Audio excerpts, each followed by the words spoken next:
This key, this golden thread that weaves through the tapestry of all creation, is none other than the control of your feelings. Yes, my beloved, the mastery of your emotional state is the cornerstone upon which a full and happy life is built. Now, you may ask, Neville, how can this be? How can something as simple as controlling my feelings lead to such profound changes in my life? And to that I say, simple. But in its simplicity lies its power. For the greatest truths of the universe are often the most elegantly straightforward. Let us begin our journey of understanding by first recognizing a fundamental truth. The world you see around you, the circumstances of your life, the very fabric of your reality, all of it is but an outward projection of your inner state. Your feelings, your emotions, are the colors with which you paint the canvas of your existence. And just as a painter chooses his palette with care, so too must you select the feelings that will shape your world. Imagine, if you will, two individuals facing the same external circumstances. One approaches life with fear, doubt, and anxiety.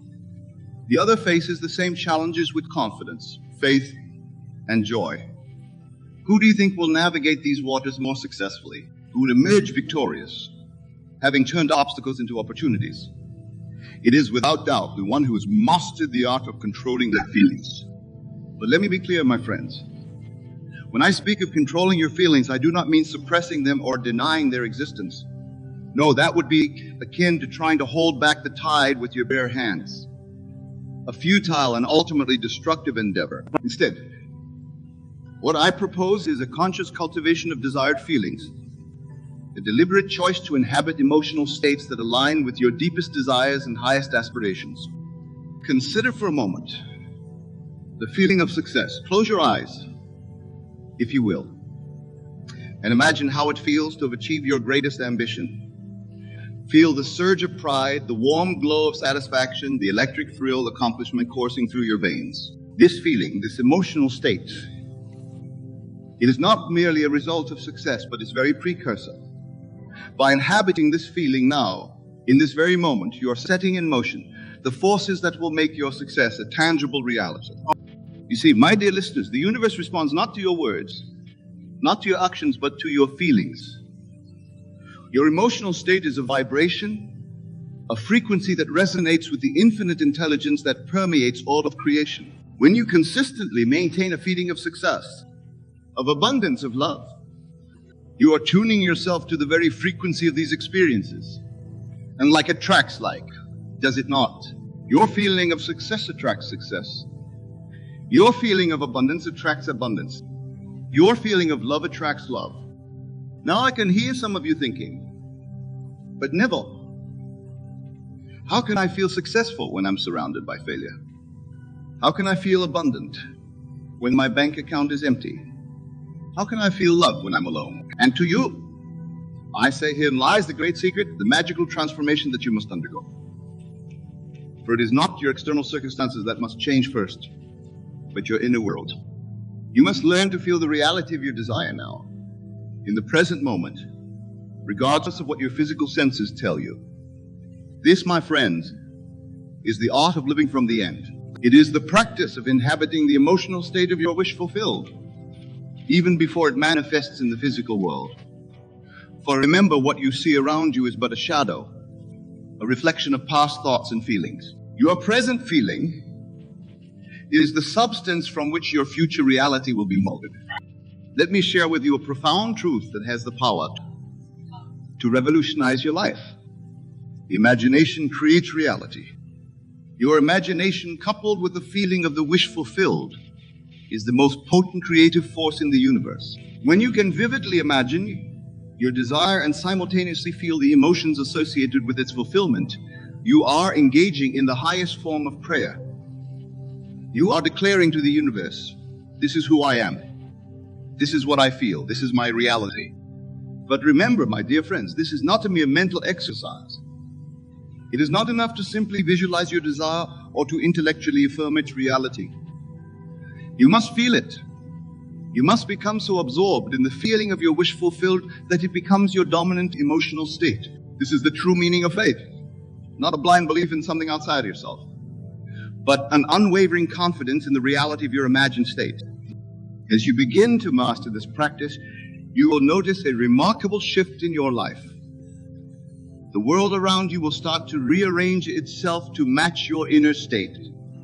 Opportunities will arise seemingly out of nowhere. People and circumstances will align themselves to support your new reality.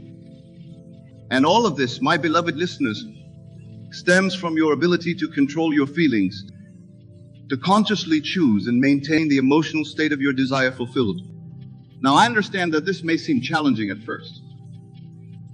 After all, we have been conditioned since childhood to react to our external circumstances, to let our feelings be dictated by what we see and hear in the world around us. But I assure you, with practice and persistence, you can reverse this process. You can become the master of your emotional state, and in doing so, become the master of your destiny. Start small if you must. Begin by consciously choosing your emotional response to minor events in your daily life. When faced with a challenge, instead of automatically feeling frustrated or overwhelmed, choose to feel confident and capable. When interacting with others, instead of defaulting to judgment or criticism, choose to feel compassion and understanding. As you practice this emotional mastery in small ways, you will build the strength and skill to apply it to larger aspects of your life. Remember, my friends, every great achievement, every monumental change in human history began with a feeling. The Wright brothers felt the exhilaration of flight before they ever left the ground. Martin Luther King Jr. felt the reality of equality and justice before it was manifest in society.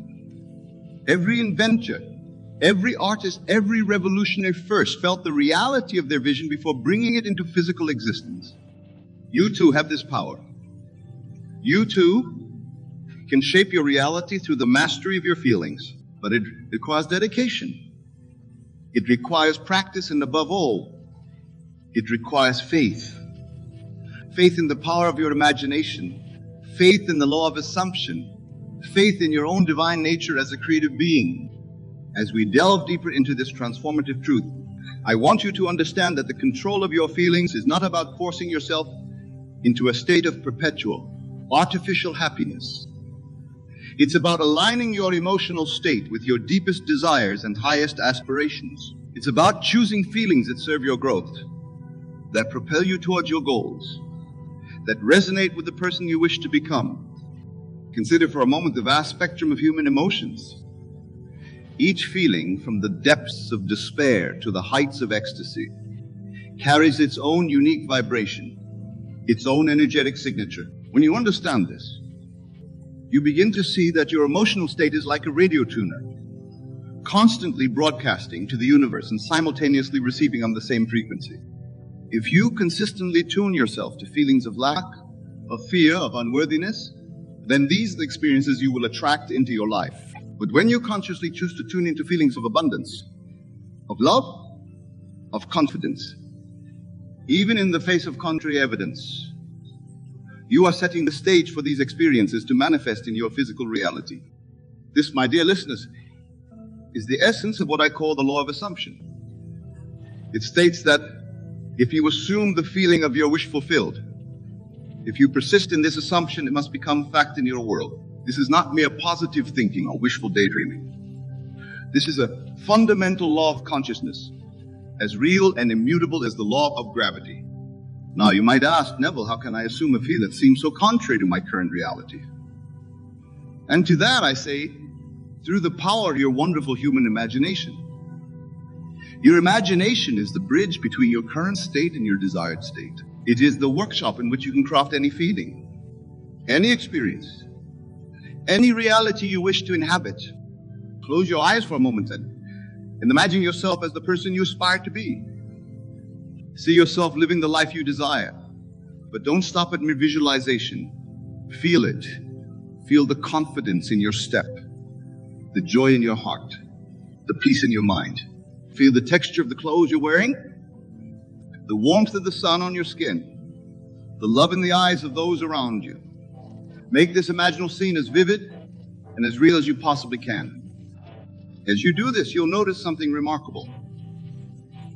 For a brief moment, Your body responds as if this imagined scene were actually happening.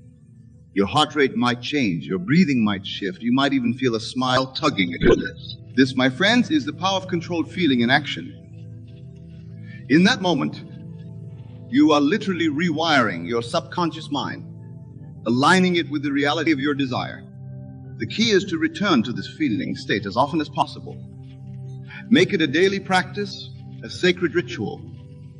The more you inhabit this feeling, the more natural it becomes, until it replaces your old emotional patterns entirely. This is how you begin to live from the end, to experience your desire fulfilled in the present moment, regardless of external circumstances.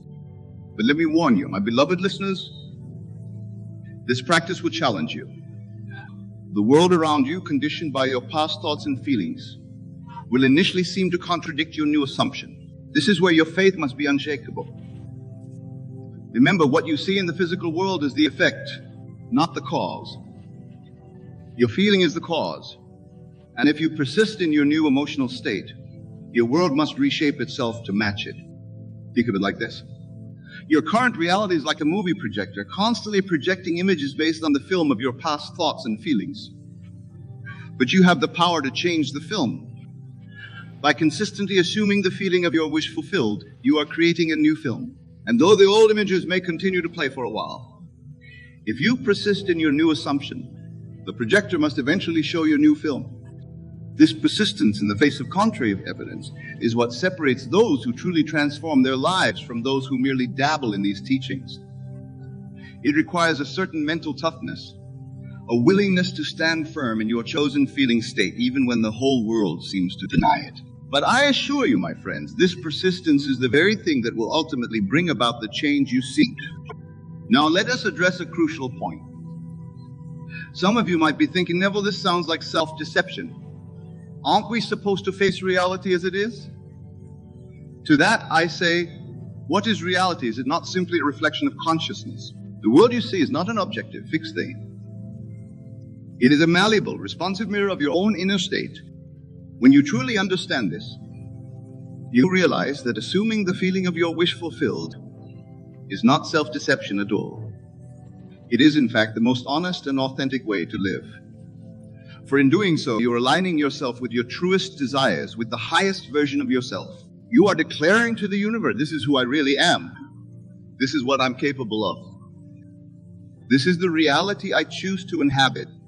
Moreover, by controlling your feelings in this way, you free yourself from the tyranny of external circumstances. You no longer allow the ups and downs of daily life to dictate your emotional state. Instead, you become the conscious creator of your own inner world, and by extension, your outer reality. This emotional mastery has profound implications, not just for your personal life, but for your relationships, your career, your health, every aspect of your existence. When you consistently inhabit positive emotional states, you become a magnet for positive experiences. People are naturally drawn to those who radiate confidence, joy, and inner peace. Opportunities seem to arise effortlessly for those who maintain a feeling of abundance and success. But remember, my dear friends, this is not about putting on a false front or pretending to be something you're not. It's about tapping into the deepest truth of your being, recognizing that you are not limited by your past or your current circumstances. You are a divine, creative being, capable of shaping your reality through the power of it. As we continue our exploration of this transformative principle, I want you to truly internalize the profound responsibility and power that comes with the control of your feelings. Every emotion you experience, every feeling you cultivate, is a seed planted in the fertile soil of universal consciousness. And make no mistake, my friends, every seed will grow. Every feeling, whether positive or negative, will bear fruit in your life. This understanding places the reins of your life firmly in your own hands. No longer can you blame circumstances, other people, or fate for the conditions of your life. For you now know that these external factors are but reflections, echoes of your own inner state. This realization can be sobering, even daunting at first. But I assure you, it is the most liberating truth you will ever encounter. Consider for a moment the implications of this. If your feelings create your reality, Then by mastering your emotional state, you gain the ability to create any reality you desire. Want to be wealthy? Cultivate it and maintain the feeling of abundance. Desire perfect health. Inhabit the feeling of vitality and well-being. Seeking a loving relationship. Live in the emotion of being deeply loved and cherished. But here's a crucial point, my dear listeners. The control of your feelings is not about forcing yourself to feel positive all the time. It's not about denying the existence of negative emotions or suppressing your natural responses to life's challenges. Rather, it's about consciously choosing which feelings to nurture and expand, and which ones to acknowledge and then release. Think of your emotional landscape as a garden. Negative feelings, fear, anger, jealousy, resentment, these are like weeds. They will naturally arise from time to time, and that's okay. Acknowledge them, understand where they come from, but don't water them. Don't give them your energy and attention. Instead, focus on cultivating the flowers of positive emotions. Love, joy, gratitude, peace.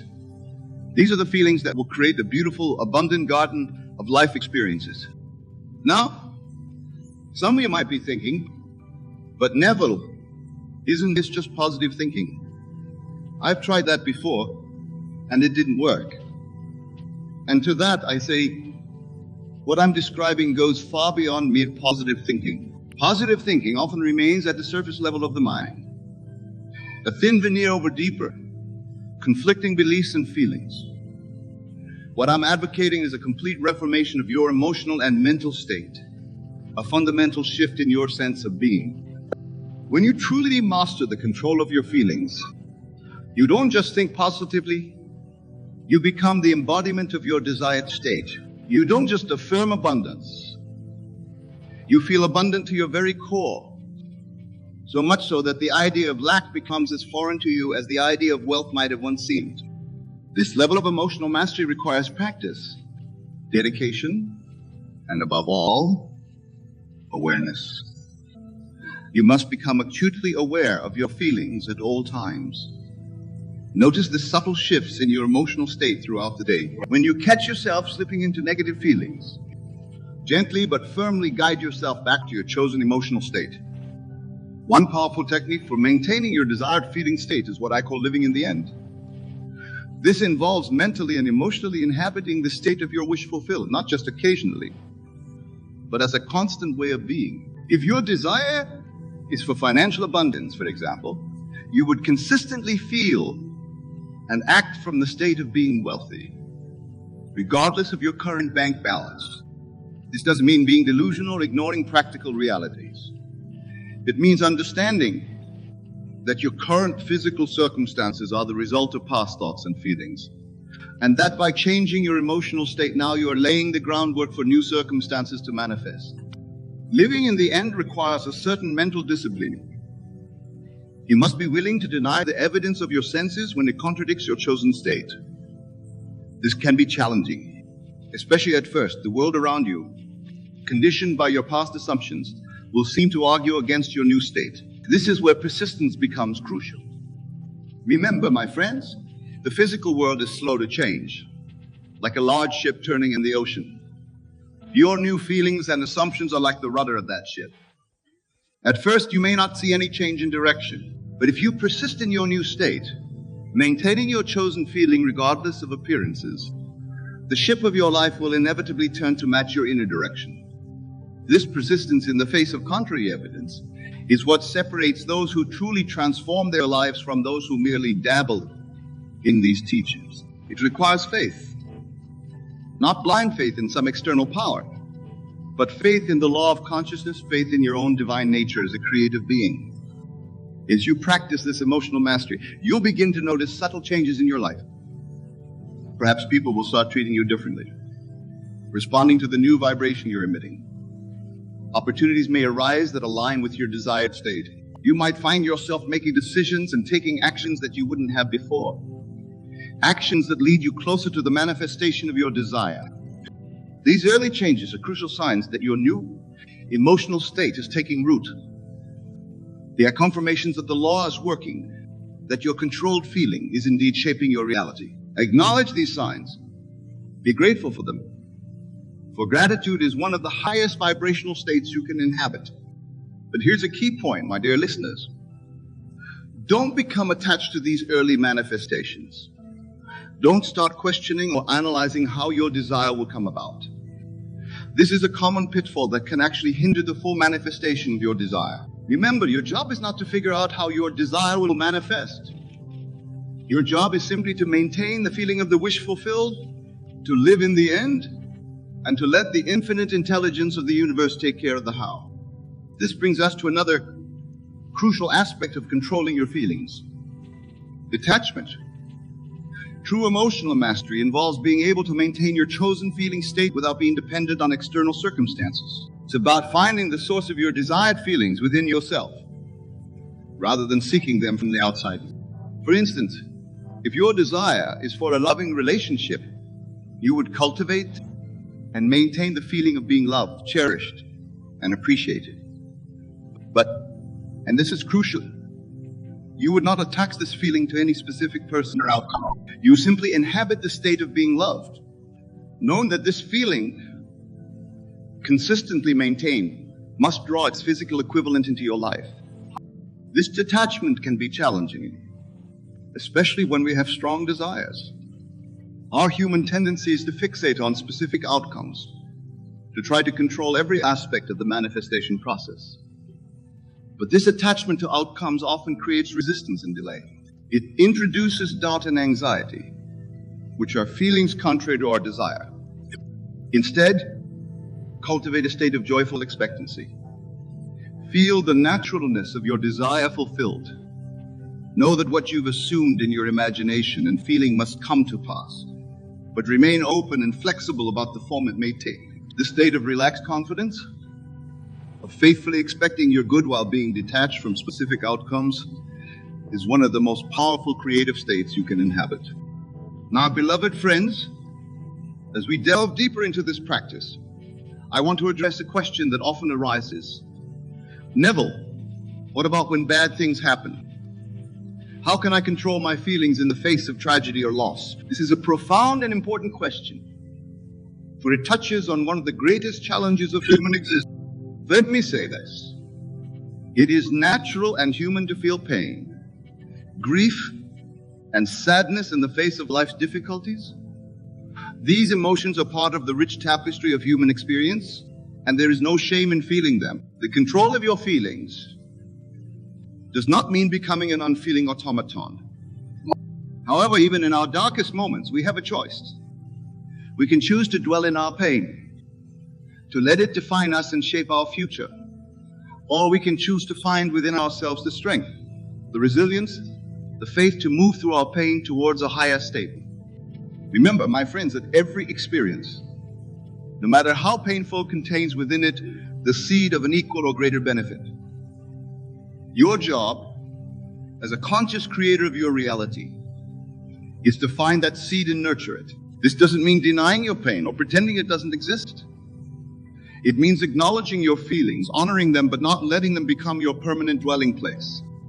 In times of difficulty, turn to your imagination. Use it to create a vision of healing, of growth, of transformation. Feel the reality of that vision.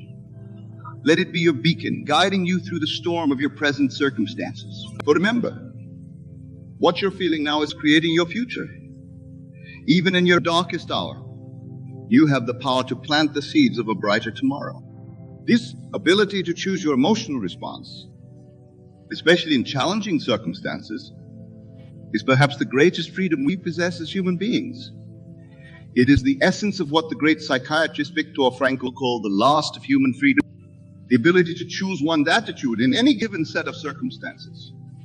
As you develop this emotional mastery, you'll find that you become more resilient, more adaptable to life's changes. You'll be less reactive to external events, more centered in your own inner stability. This doesn't mean you won't face challenges or experience negative emotions, but it does mean that you'll be able to move through these experiences more gracefully, always returning to your chosen emotional state. Now let us address another crucial aspect of controlling your feelings: the role of self-concept. Your self-concept, the image you hold of yourself in your mind, is intimately tied to your emotional state. In fact, your habitual feelings are largely a reflection of your self-concept. If you see yourself as unworthy, as a victim of circumstances, as someone who always struggles, then these beliefs will color your emotional landscape. You find it difficult to maintain positive feeling states because they'll feel incongruent with your self-image. This is why any lasting change in your life must begin with a change in your self-concept. You must dare to see yourself differently, to assume a new identity aligned with your desires. This is not about ego or arrogance. It's about recognizing and embodying your true divine nature as a creative being. Spend time each day imagining yourself as the person you want to be. Feel the emotions that this version of you would feel. How would you carry yourself? How would you speak? How would you react to challenges? Live from this new self-concept. And you'll find that positive emotions flow more naturally, that your desired reality begins to feel more and more natural. As we near the conclusion of our discourse, my dear friends, I want to emphasize a point of utmost importance. The control of your feelings, this great secret to a full and happy life, is not a destination but a journey. It is a practice, a way of living that you must commit to day after day, moment after moment. There will be times when you falter, when old patterns of thought and emotion reassert themselves. This is natural and to be expected. The key is not to berate yourself for these moments, but to gently and persistently return to your chosen state. Each time you do this, you strengthen your ability to control your feelings. You reinforce the neural pathways of your new emotional habits. Remember, my beloved listeners, that you are embarking on a profound transformation. You are literally rewiring your brain, reshaping your perception of reality, altering the very fabric of your existence. This is no small undertaking, and it requires patience, persistence, and above all, self-compassion. Be kind to yourself as you practice this emotional mastery. Celebrate your successes, no matter how small they may seem. Did you manage to shift your mood from frustration to calm? That's a victory. Did you catch yourself in a negative thought pattern and consciously choose a more empowering perspective? That's progress. Each of these moments is a step towards mastery, towards the full and happy life that is your birthright. As we come to the close of our time together, I want to leave you with a final thought. The control of your feelings is not just a technique for manifesting your desires or improving your life circumstances. It is, at its core, a spiritual practice. It is a way of aligning yourself with the creative power of the universe, of recognizing and embodying your true divine nature. When you master your emotions, when you consciously choose the feeling states that serve your highest good, you are participating in the grand dance of creation. You are fulfilling your role as a co-creator with the divine, shaping your reality in accordance with your deepest desires and highest aspirations. This, my friends, is the true secret to a full and happy life. It is the recognition that your happiness, your fulfillment, your success, all of these are not external conditions to be achieved, but internal states to be assumed and embodied. They're your natural birthright, available to you here and now, if only you dare to claim them. So go for it, my dear listeners, armed with this profound truth. Take control of your feelings, shape your emotional landscape with conscious intent. Let every thought, every feeling be in alignment with your desires, with the highest version of yourself. Live from the end, persist in your assumptions, and watch as the world reshapes itself. Remember, the power is within you. The kingdom of heaven is within you. All that you seek, all the love, all the abundance, all the joy, it is already yours. Your task is simply to feel it, to know it, to live it. Do this, and you will unlock the secret to a truly full and happy life.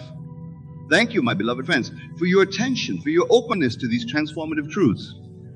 May you go forth and create lives of unimaginable beauty, abundance, and joy. For truly, the world is yours, and you are the master of your destiny. God bless you all. How can such a simple phrase hold within it the secret to all that you desire?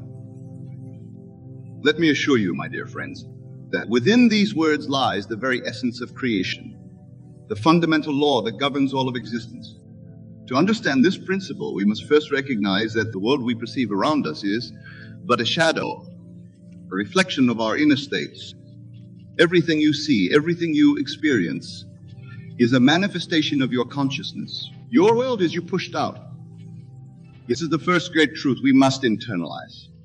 When I say relax and trust, I am inviting you to enter into a state of calm knowingness, a state where doubt and fear have no place. This relaxation is not mere physical repose, though that can certainly aid us. No, this relaxation is a profound letting go of all resistance, all struggle against what is. It is a surrender, not to circumstances, but to the divine power within you. Trust, my dear friends, is the bedrock upon which all creation rests. When you truly trust, you align yourself with the creative power of the universe. You become one with the source of all being. This trust is not blind faith in some external force, but rather an unwavering confidence in the power of your own imagination. Now let us turn our attention to the second part of our theme. Expect it the same day. This, my beloved listeners, in my sense, is when many falter in their manifestation journey. They set their intention. They may even relax and trust to some degree, but they push their desires into some nebulous future, robbing themselves of the very power that could bring their dreams to fruition. When I say expect it the same day, I'm not speaking of time as you know it in your waking state. I am referring to the eternal now, the only moment that truly exists. In this now, all possibilities coexist. Your job, Nate, your divine right and responsibility, is to select the reality you wish to experience and to expect it with such conviction that it cannot help but manifest. Let me share with you a profound truth. The feeling of the wish fulfilled is the secret of creation. When you can feel the reality of your desires vividly, as you feel the chair you're sitting on right now, when you can taste it, touch it, see it with your inner eye, then you've planted the seed of manifestation in the fertile soil of infinite possibility. But here's where many stumble, my friends. They plant the seed, and then they dig it up every few minutes to see if it's growing. They worry, they fret, they doubt. And in doing so, they uproot the very manifestation they seek to nurture. This is why I implore you to relax and trust. Once you have planted the seed of your desire through feeling and imagination, you must water it with expectancy and let it grow. Expecting it the same day means living from the end. It means embracing the state of the wish fulfilled with such totality that you cannot conceive of any other reality. This is not wishful thinking or idle daydreaming. This is the active, conscious assumption of the state desired. Let me give you an example to illustrate this principle. Suppose you desire financial abundance. Many would set this goal and then immediately begin to worry about how it will come about, when it will manifest, whether they're worthy of it. But this is not the way of manifestation, my friends. Instead, I urge you to relax into the feeling of financial abundance.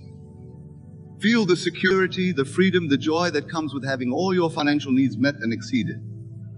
Trust that this state is not only possible, but is your natural birthright as a divine being. And then expect it the same day. Live your day as though financial abundance is already your reality. Move through your world with the confidence and ease of someone who knows that all their needs are met. Pay your bills with gratitude, knowing that abundance flows to you effortlessly. Treat yourself and others with the generosity of spirit that comes from knowing you live in a universe of infinite supply. This, my dear listeners, is what it means to expect it the same day. It is not about looking at your bank account every hour, hoping to see a miraculous deposit. It is about embodying the state of the wish fulfilled so completely that the outer world has no choice but to conform to your inner assumption. Now, some of you may be thinking, but Neville, I've tried this before, nothing happened. To you, I say this. Revision is your friend. If you find yourself at the end of a day and your outer world has not yet conformed to your inner assumption, do not despair. Instead, revise. As you lay in your bed at night, replay the day in your imagination. See it unfolding exactly as you would have wished. Feel the joy, the satisfaction, the fulfillment of experiencing your desire made manifest. Fall asleep in this state. For sleep, my friends, is the mystic state in which all great things are conceived. Remember, your imagination is not bound by the limitations of the physical world. In your imagination, you can be, do, or have anything you desire. And as you persist in this state, as you relax and trust, expecting your desire to manifest the same day, you will find that your outer world begins to shift and change to match your inner vision. This is not magic, though it may seem so to those who do not understand the law. This is the natural operation of consciousness. Your consciousness is the one and only reality. All else is derived from it. As you learn to consciously direct your imagination, to relax into the state of the wish fulfilled, to trust in the creative power within you, and to expect your desires to manifest in the eternal now, you become the conscious creator of your reality. Let us delve deeper into this principle, for its implications are truly profound. When I say relax and trust, expect it the same day, I am inviting you to step into your true power as a divine being. You see, my dear friends, you are not merely a physical body moving through a material world. You are consciousness itself, temporarily focused in a human experience. This consciousness that you are is the very substance of the universe. It is the clay from which all form is molded.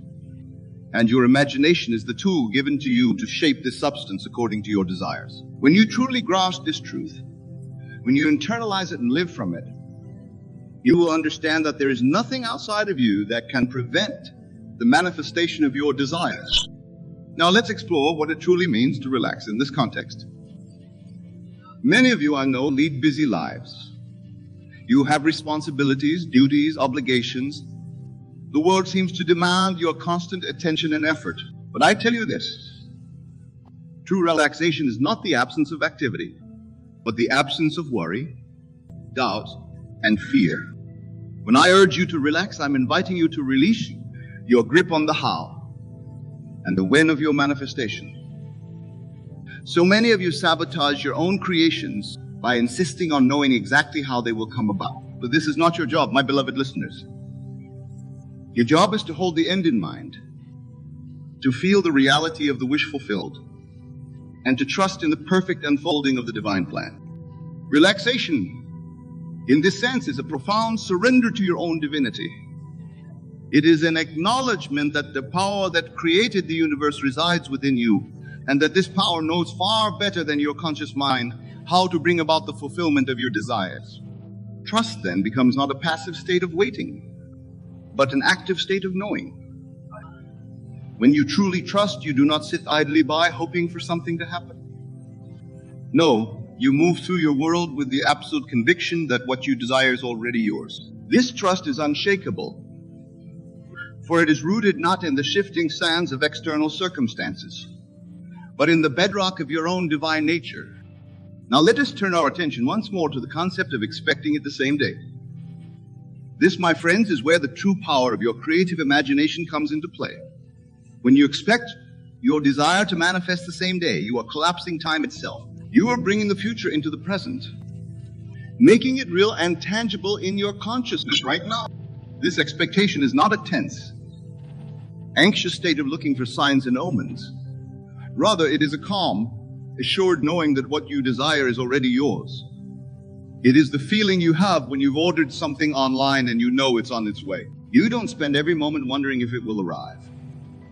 You simply go about your day, secure in the knowledge that your package is coming. In the same way, when you expect your desire to manifest the same day, you are living in the absolute knowing that it is done. You are not hoping, you are not wishing, you are knowing. This knowing permeates every aspect of your being. It colors your thoughts, your words, your actions. You move through your day as the person who already has what you desire. Let me give you another example to illustrate this principle. Suppose you desire a loving, harmonious relationship. Many would set this intention and then immediately begin to look around, wondering where their perfect partner is, when they will meet, how it will happen. But this is not the way of manifestation. Instead, relax into the feeling of being in a loving, harmonious relationship. Feel the warmth, the companionship, the deep connection. Trust that this state is not only possible, but is your natural state as a divine being. And then, expect it the same day. Live your day as though you are already in this perfect relationship. Move through your world with the confidence and joy of someone who knows they are deeply loved and appreciated.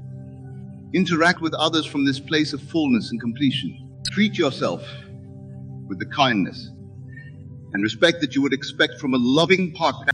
This, my dear listeners, is what it means to expect it the same day.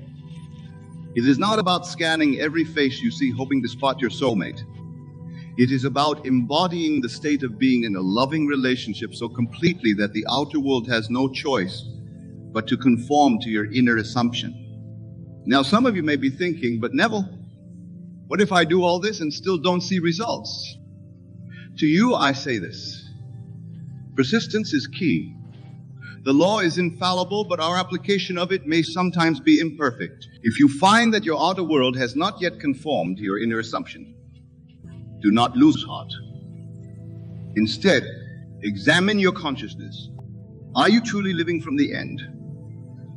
Are you genuinely feeling the reality of your desire as an accomplished fact? Or are you still harboring doubts, still looking to the outside world for confirmation? Remember, my friends, the outside world does not create your reality. It merely reflects it. Your job is to hold steadfast to your inner conviction, regardless of appearances. This is where the practice of revision becomes invaluable. At the end of each day, take a few moments to review the events in your imagination. See them unfolding exactly as you would have wished. Feel the joy, the satisfaction, the fulfillment of experiencing your desire made manifest. This is not denial of reality, but the conscious creation of it. As you fall asleep each night, carry this revised version of your day with you into the sleep state. For sleep, my beloved listeners, is the mystic state in which all great things are conceived.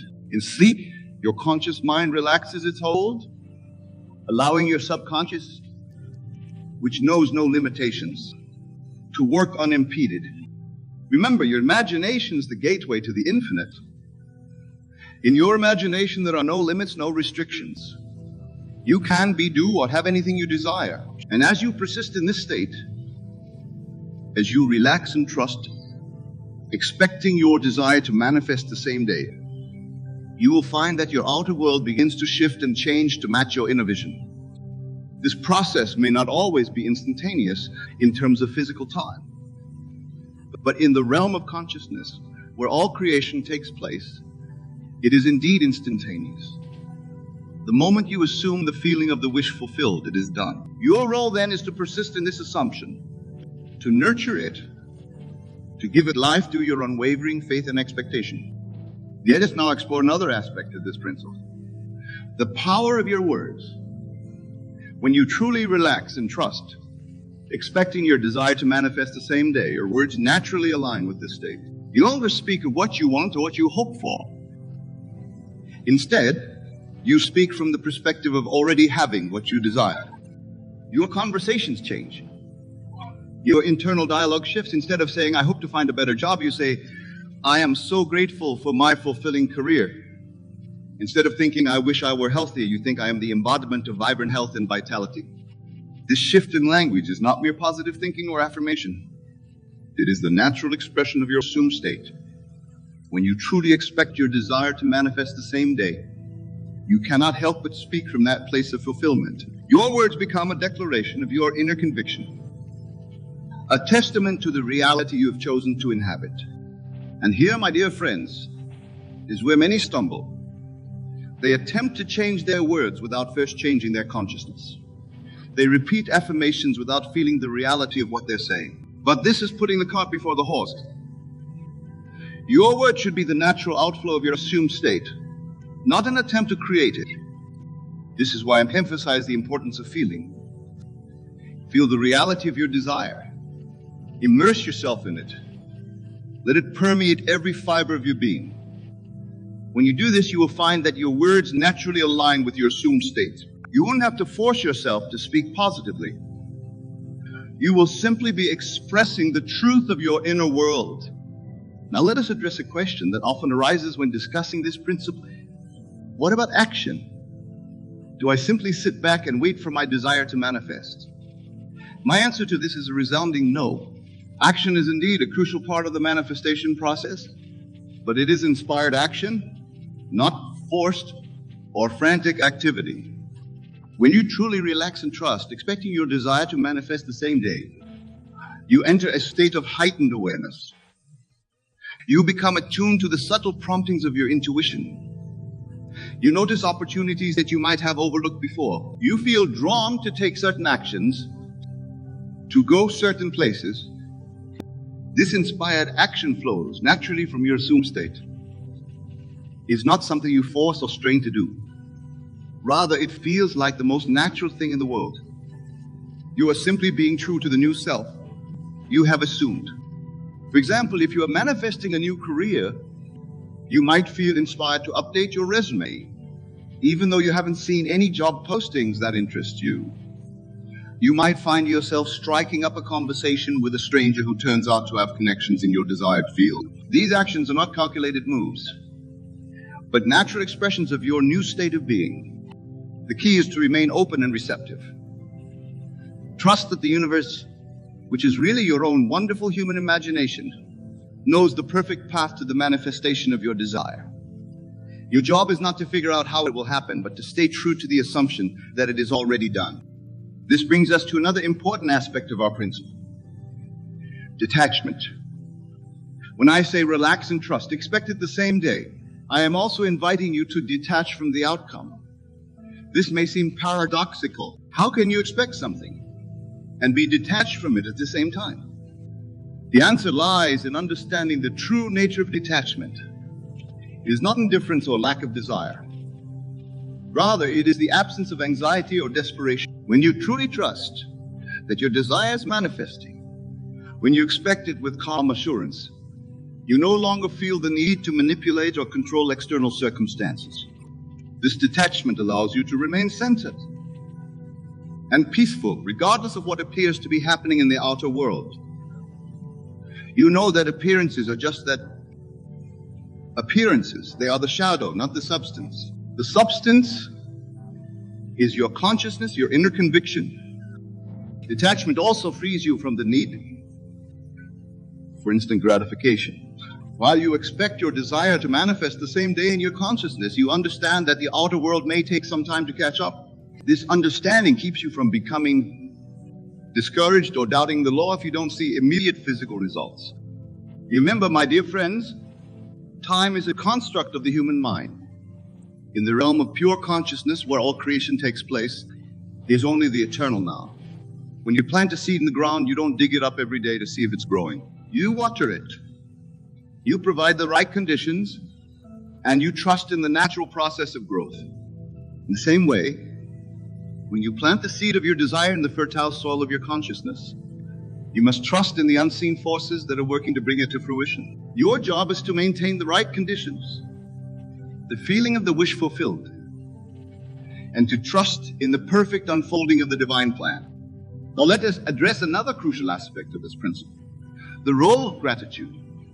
When you truly relax and trust, expecting your desire to manifest the same day, you naturally enter a state of profound gratitude. This gratitude is not based on what you see in the outer world, but on what you know to be true in your inner world. Gratitude is the frequency of receivership. When you are grateful, you are in perfect alignment with the abundance of the universe. You are acknowledging that you already have what you desire. And in doing so, you open yourself to receive even more. This gratitude should permeate every aspect of your life. Be grateful for what you have now, for it is the foundation upon which you are building your new reality. Be grateful for your ability to imagine and to feel, for these are the tools of creation. Be grateful for the law itself, which works tirelessly and perfectly to bring your desires into manifestation. As you cultivate this attitude of gratitude, you will find that your entire perspective shifts. You no longer see lack or limitation in the world. Instead, you see abundance and opportunity everywhere. This shift in perception is not just a change in attitude. It is a fundamental realignment of your consciousness with the truth of your being. Let us now explore another dimension of our principle: the importance of self-concept. When I say relax and trust, expected the same day, I'm also inviting you to examine and elevate your concept of self. For you cannot consistently manifest experiences that are inconsistent with yourself. If you see yourself as unworthy, as lacking, as somehow less than, you will find it difficult to relax and trust. You will struggle to expect good things to come to you. This is why it is crucial to cultivate a self-concept that aligns with your desires. Remember, you are not a mere mortal striving to manipulate external forces. You are a divine being, temporarily focused in a human experience. You are the operant power in your world. When you truly internalize this truth, when you begin to see yourself as the God of your reality, you naturally relax into a state of trust and expectancy. This elevated self-concept is not egotism or arrogance. It is simply the recognition of your true nature. It is an acknowledgement of the divine power that flows through you and as you. When you see yourself in this light, you understand that there is nothing outside of you that can prevent the manifestation of your desires. Now, my dear friends, as we near the conclusion of our discussion, let us recap the key points of our principle: relax and trust. Expect it the same day. First, relaxation is not mere physical repose, but a state of mental and emotional calm. It is the absence of struggle, the release of resistance. When you truly relax, you align yourself with the flow of creation. Second, trust is not blind faith, but a knowing based on your understanding of the law. You trust because you know that your consciousness is the one and only reality, and that the outer world must conform to your inner assumptions. Third, expecting it the same day is not about looking for immediate physical results, but about living from the end. It is about embodying the state of the wish fulfilled with such totality that you cannot conceive of any other reality. Fourth, this principle requires persistence and revision. If your outer world has not yet caught up with your inner assumption, you revise your day in imagination, seeing it unfold as you would have wished. Fifth, your words and actions naturally align with your assumed state when you truly relax. Trust and expect. You speak and act from the perspective of already having what you desire. Sixth, inspired action flows naturally from your assumed state. You remain open and receptive to the promptings of your intuition, trusting that it knows the perfect path to the manifestation of your desire. Seventh, detachment allows you to remain centered and peaceful, regardless of appearances. You understand that the outer world may take time to catch up with your inner knowing. Eighth, gratitude is the frequency of receivership. When you are grateful for what you have and for what you know is coming, you align yourself with the abundance of the universe. Lastly, your self-concept is crucial. You must see yourself as worthy, as the operant power in your world, as the God of your reality. My dear friends, as we come to the end of our discussion, I want to leave you with this final thought. The principle we have explored today, relax and trust, expect it the same day, is not just a technique for manifesting your desire, it is a way of life. It is a return to your natural state of being, a reclaiming of your divine heritage. As you go forth from here, I urge you to apply this principle in every aspect of your life. Whether you are seeking a new job, improved health, a loving relationship, or simply a greater sense of peace and fulfillment, remember to relax into the knowing of your desire fulfilled. Trust in the perfect operation of the law. Expect your good to manifest. Not in some distant future, but right here, right now, in the eternal day of consciousness. And above all, persist. The law is infallible, but our application of it may sometimes be imperfect. If you do not see immediate results, do not be discouraged. Instead, examine your consciousness. Are you genuinely feeling the reality of your desire as an accomplished fact? Adjust your inner state as needed and continue to live in the assumption of your wish fulfilled. Remember, my beloved listeners, you are not merely human beings having a spiritual experience. You are spiritual beings having a human experience. You are the God of your reality, the creator of your world. As you embrace this truth, as you relax and trust, expecting your good to manifest the same day, You will find that your life transforms in ways you never thought possible. Go now and claim your divine inheritance. Live from the state of the wish fulfilled. Relax and trust, expect it the same day, and watch as the miracles unfold in your life. For truly all things are possible to him who believes. And you, my dear friends, are the believers, the dreamers, the creators. You are the ones who will shape the world through the power of your wonderful human imagination. Thank you for your attention and your willingness to explore these profound truths. May you go forth and create the life of your dreams, knowing that the power to do so lies within you, always and forever. God bless you all. I want you to understand that the world you see around you, the circumstances of your life, and the very fabric of your reality are nothing more than a projection of your own consciousness. You are the creator of your world, and the power to shape it lies solely within you. This power, this divine gift, is activated through the act of doing it yourself or consciously choosing to pay to watch. Now, what do I mean by do it yourself or pay to watch? It is not merely a choice between action and observation, though that is certainly a part of it. No, my dear friends, it is a fundamental principle of existence, a law of consciousness that governs the very nature of your reality. It is the understanding that every moment you are either actively creating your life or passively observing the creations of others. Imagine, if you will, a vast stage upon which the drama of life unfolds. You have two choices.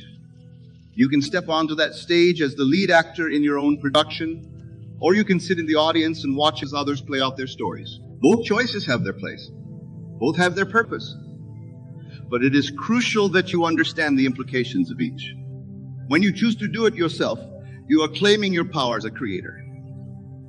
You are stepping into the role of the active participant in your own life, shaping your reality with the power of your imagination and your actions. This is where true transformation occurs, where miracles become possible, where you align yourself with the infinite creative power of the universe.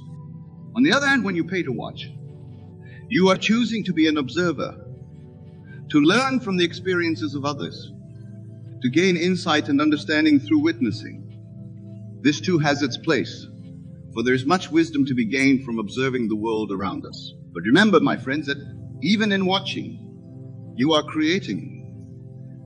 Your consciousness is active, your imagination engaged, and you are shaping your reality through your interpretation of what you observe. Let me share with you a fundamental truth. Your imagination is the God power within you. It is the creative force of the universe, individualizing your consciousness. When you choose to do it yourself, you are actively engaging this power, directing it with purpose and intention. You become the author of your own story, the director of your own life. Consider for a moment the great achievers of our world. Did they attain their greatness by merely watching others? Did they sit passively as life unfolded around them? No, my friends. They chose to do it themselves. They stepped onto the stage of life with courage and conviction, shaping their reality through the power of their imagination and their actions. Thomas Edison did not create the light bulb by watching others attempt and fail. He rolled up his sleeves, entered his laboratory, and did it himself. He failed countless times, but each failure was a step towards success, each attempt a conscious act of creation. Michelangelo did not sculpt David by paying to watch other artists work. He saw the figure trapped within the marble and, with his own hands, brought it forth into the world. He chose to do it himself, and in doing so, created a masterpiece that has inspired generations. This, my dear listeners, is the power that lies within you. The power to choose in every moment whether you will do it yourself or pay to watch. It is a choice that shapes not only your external circumstances, but the very essence of who you are. But let me be clear. Choosing to do it yourself does not mean you must reinvent the wheel at every turn.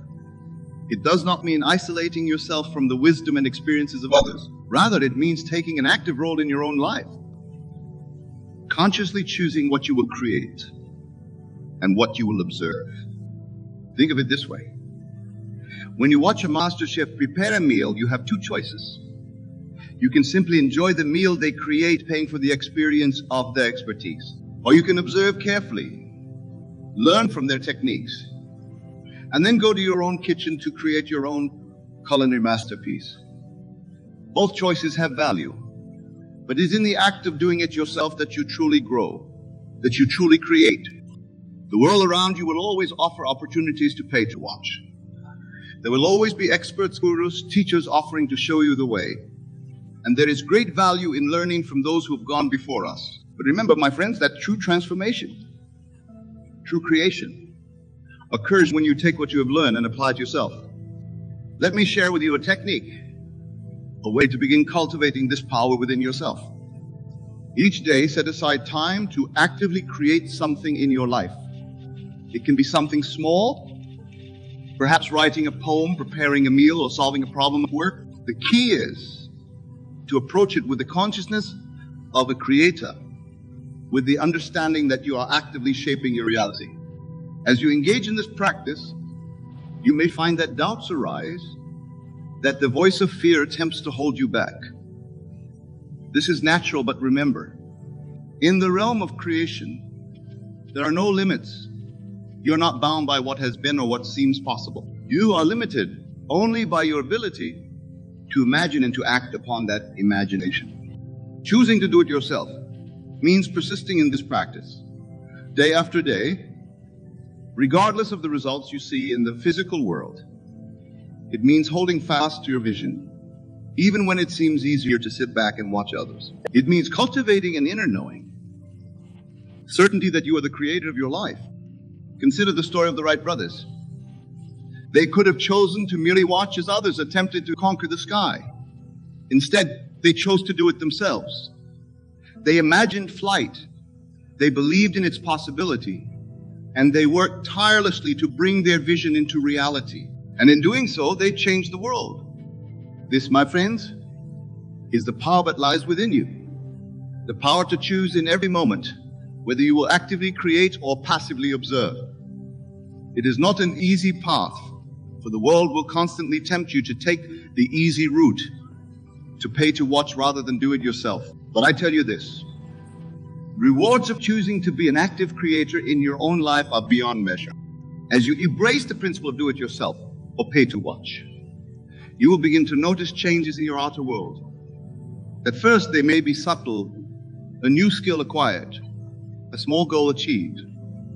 But as you persist, as your inner conviction grows stronger, these changes will become more pronounced. You will find yourself becoming more confident, more capable, more aligned with your true creative power. But remember, my dear listeners, this is not about forcing change through sheer will or effort. It is about aligning yourself with the creative power of the universe, allowing it to work through you. When you choose to do it yourself, you are not fighting against the world. You are harmonizing with the very force that creates worlds. Imagine for a moment a great orchestra. Each musician has the choice to either play their instrument or to sit and listen to others play. Both have value, both contribute to the overall experience, but it is in the act of playing, of actively creating the music, that the musician truly expresses their artistry. You, my friends, are both the musician and the audience of your life. In every moment, you choose whether to play your own music or to listen to the music of others. This crucial point, the choice to do it yourself, must be made consciously and consistently.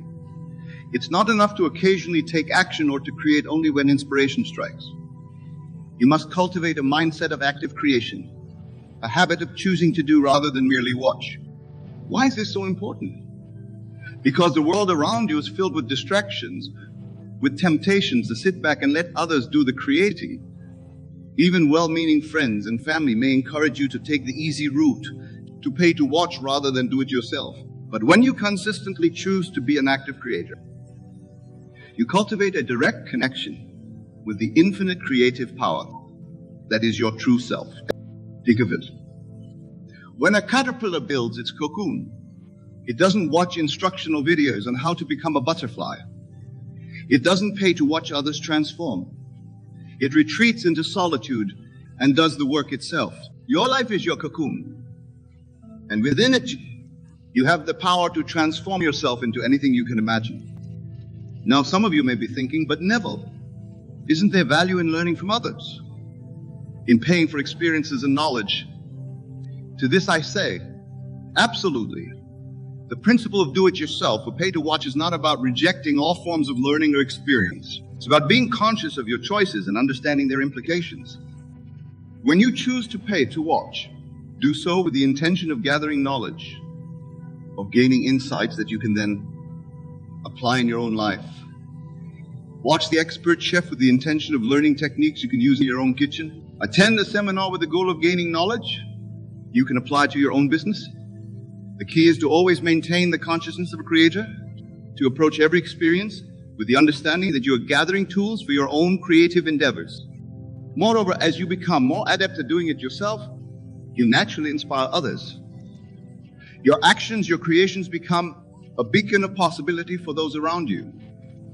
But this can only happen when you first make the choice to be an active creator in your own life. Choosing to do it yourself is not about isolating yourself or rejecting the contributions of others. It's about taking responsibility for your own life, for your own growth, for your own creations. It's about understanding that while others can guide you, inspire you, teach you, the ultimate act of creation must come from within you. Consider the act of reading a book. When you read, you have two choices. You can simply absorb the information passively, allowing the author's words to wash over you. Or you can engage actively with the text, questioning, analyzing, applying the ideas to your own life. This active engagement, this choice to do it yourself, even in the act of reading, is what leads to true understanding and growth. But here's the challenge. The world will not always understand or appreciate your choice to do it yourself. It will offer countless opportunities to sit back, to watch, to let others do the creating. It will question your methods, doubt your abilities. This is why the choice to do it yourself must come from a place of inner conviction, from a deep understanding of your own creative power. Think of an artist facing a blank canvas.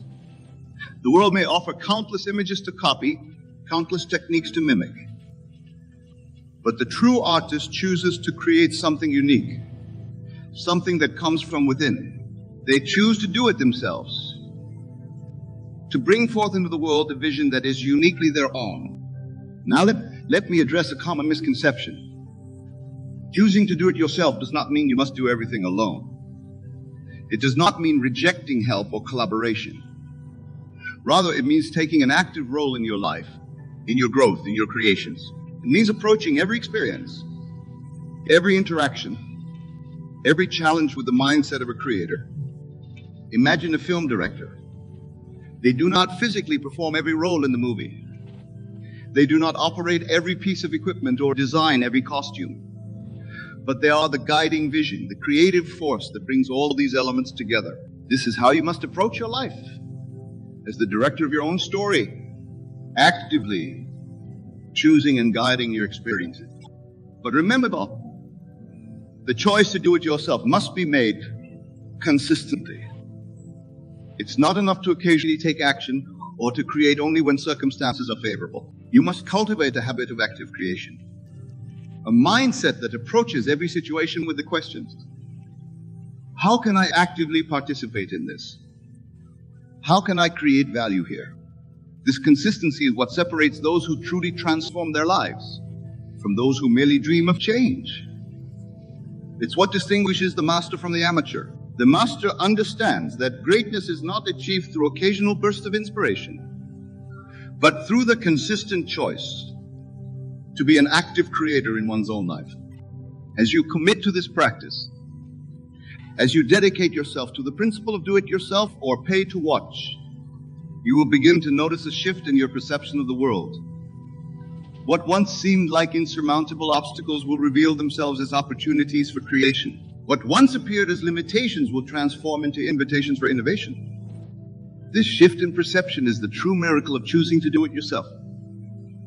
It's not just about changing your external circumstances, but about transforming your entire relationship with reality. You begin to see the world not as something happening to you, but as a canvas upon which you can create, as a stage upon which you can perform your own unique drama.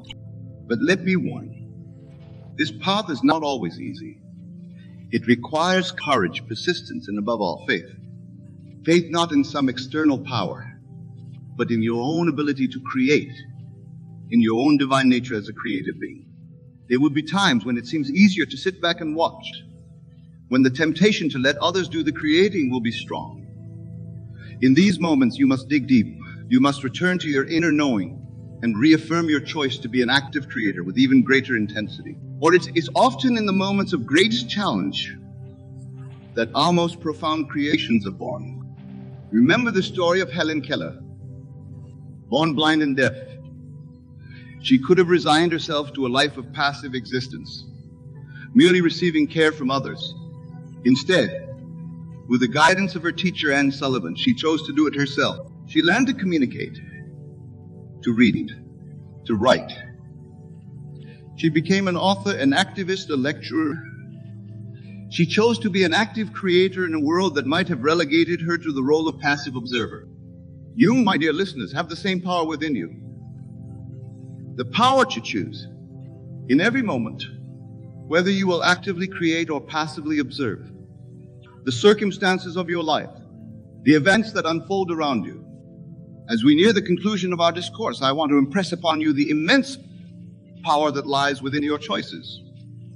You are not merely a passive observer of life, but an active creator. The world you experience, the life you lead, is a reflection of your choices, of your decision to either do it yourself or pay to watch. Choosing to do it yourself is the art of conscious creation, of actively shaping your reality through your thoughts, your actions, your very being. It is the practice of aligning yourself with the creative power of the universe, of becoming a conscious co-creator of your reality. So I challenge you, my friends, to commit to this practice. In every situation, ask yourself, am I choosing to do it myself, or am I paying to watch? Cultivate a habit of active creation, of conscious participation in your own life. Hold fast to this practice, even when it seems easier to sit back and let others do the creating. Remember, the world you see around you is nothing more than a reflection of your consciousness, of your choices. As you choose to do it yourself, as you embrace your role as an active creator, you will begin to see this world transform, aligning itself with your creative vision. This is the promise and the power of the principle do it yourself, or pay to watch. It is the key to unlocking the vast potential that lies within you, to manifesting the life of your dreams. But it requires commitment. It requires courage. It requires the willingness to step onto the stage of life as the lead actor in your own story. In closing, I urge you to embrace this principle, to make it a cornerstone of your daily life. For in doing so, you are not merely changing your circumstances. You are claiming your birthright as a creative force in the universe. You are stepping into your true power, aligning yourself with the very source of all creation. Choose to do it yourself, my friends. Choose to be an active creator in your own life, and watch as the world transforms around you, as your dreams take shape in the realm of the visible. For this is your destiny. This is your birthright. This is the true purpose of your existence. To create, to manifest, to bring forth into the world the unique vision that lies within you. Go forth and create the life of your dreams. For the power to do so lies within you, waiting to be awakened through the sacred choice to do it yourself. And so, my dear friends, as we come to the end of our time together, I want to leave you with one final thought. The choice between doing it yourself and paying to watch is not a one-time decision.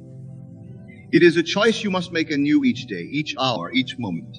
It is a continuous act of creation, a perpetual engagement with the divine power within you. Remember, every experience in your life, whether it appears positive or negative, is an opportunity to choose. Will you actively engage, creating meaning and growth from the experience? Or will you passively observe, allowing others to define its significance for you? Even in moments of rest, of apparent inaction, you are choosing. Conscious relaxation, mindful observation, these two can be acts of creation when approached with awareness and intention. The key is to remain awake to your power of choice, to your inherent nature as a creative being. As you leave this place and return to your daily lives, I challenge you to see everything through the lens of this principle. When you encounter a problem, ask yourself, how can I actively create a solution? When you face a challenge, inquire, what opportunity for growth and creation does this present? In your relationships, choose to be an active participant rather than a passive observer. In your work, seek opportunities to innovate and create rather than merely following established patterns. In your personal growth, take charge of your own development rather than relying solely on the guidance of others.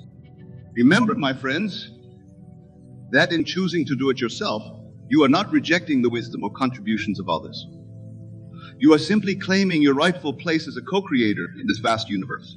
You are acknowledging the divine spark within you and allowing it to shine forth in all its glory. And so I send you forth with this knowledge, with this understanding of your true nature as a creative being. May you go into the world with courage and conviction, ready to do it yourself, ready to actively shape your reality in alignment with your highest vision. For in this choice lies your freedom, your power, and your ultimate fulfillment. In this choice, you claim your birthright as a child of the infinite, as a creative force in the universe. Go forth and create, my friends. Do it yourself and watch as the world transforms before your very eyes. For you are the author of your own story, the creator of your own reality. Embrace this truth, live it fully, and watch as miracles unfold in your life. Thank you. And may your journey of conscious creation be filled with joy, wonder, and endless power.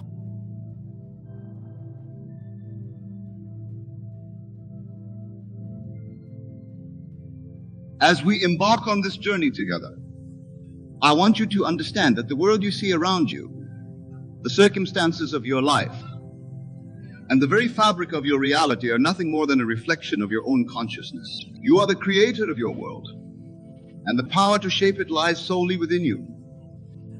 This power, this divine gift, is activated through the art of grinding alone in silence. Now, what do I mean by grinding alone in silence? It is not merely the act of working hard in solitude, though that is certainly a part of it.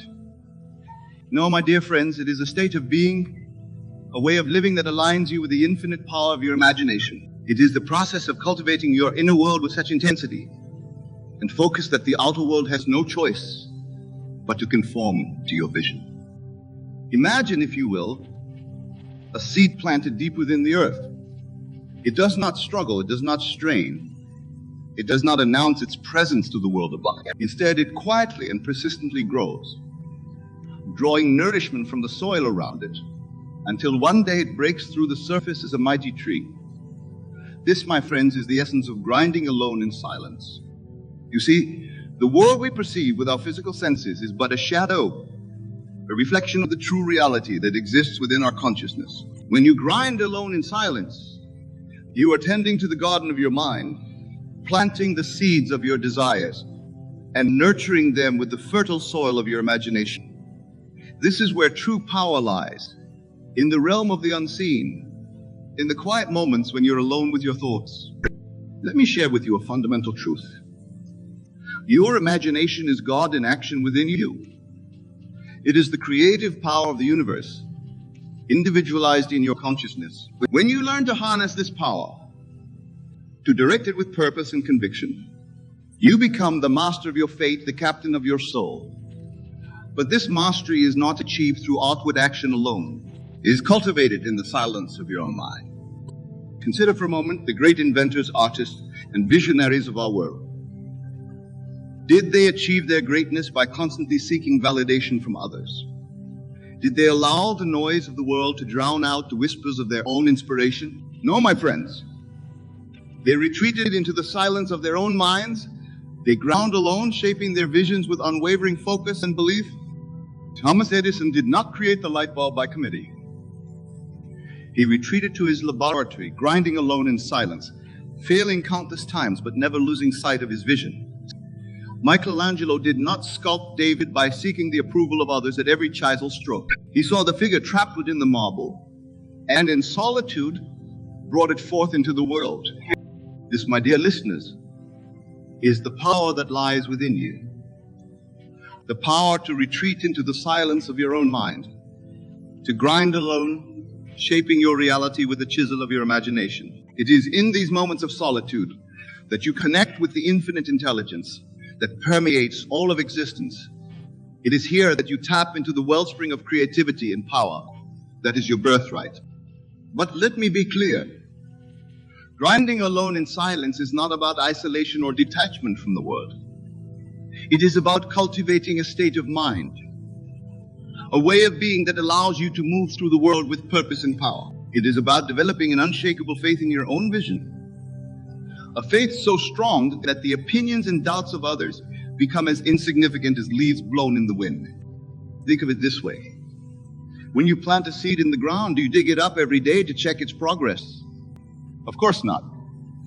You trust in the unseen processes of nature, knowing that in due time the seed will sprout and grow. This is the kind of trust you must cultivate in your own vision, in the seeds you plant in the fertile soil of your imagination. The world around you will always be full of noise, of distractions, of voices telling you what you can and cannot do. But when you learn to grind alone in silence, you develop the ability to tune out this noise, to focus solely on the vision you hold within. This is where true power lies, in the ability to maintain your focus regardless of external circumstances. Let me share with you a technique, a way to begin cultivating this power within yourself. Each day, set aside time to retreat into the silence of your own mind. Find a quiet place where you will not be disturbed and close your eyes. Now imagine the life you desire as if it were already yours. See it, feel it, experience it in every detail. This is not mere daydreaming, my friends. This is the active use of your imagination, the God power within you. As you engage in this practice, you may find that doubts arise, that the voice of reason attempts to intrude. This is natural, but remember, in the realm of imagination, there are no limits.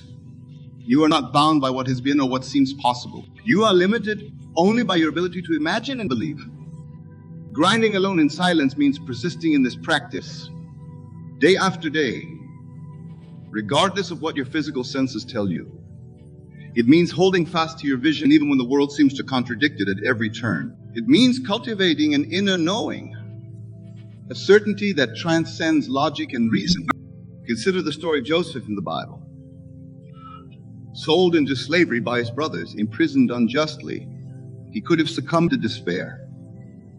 But Joseph held fast to his vision, grinding alone in the silence of his cell, maintaining his faith in the dream God had given him. And in due time, that vision manifested, elevating him to a position of power second only to Pharaoh himself.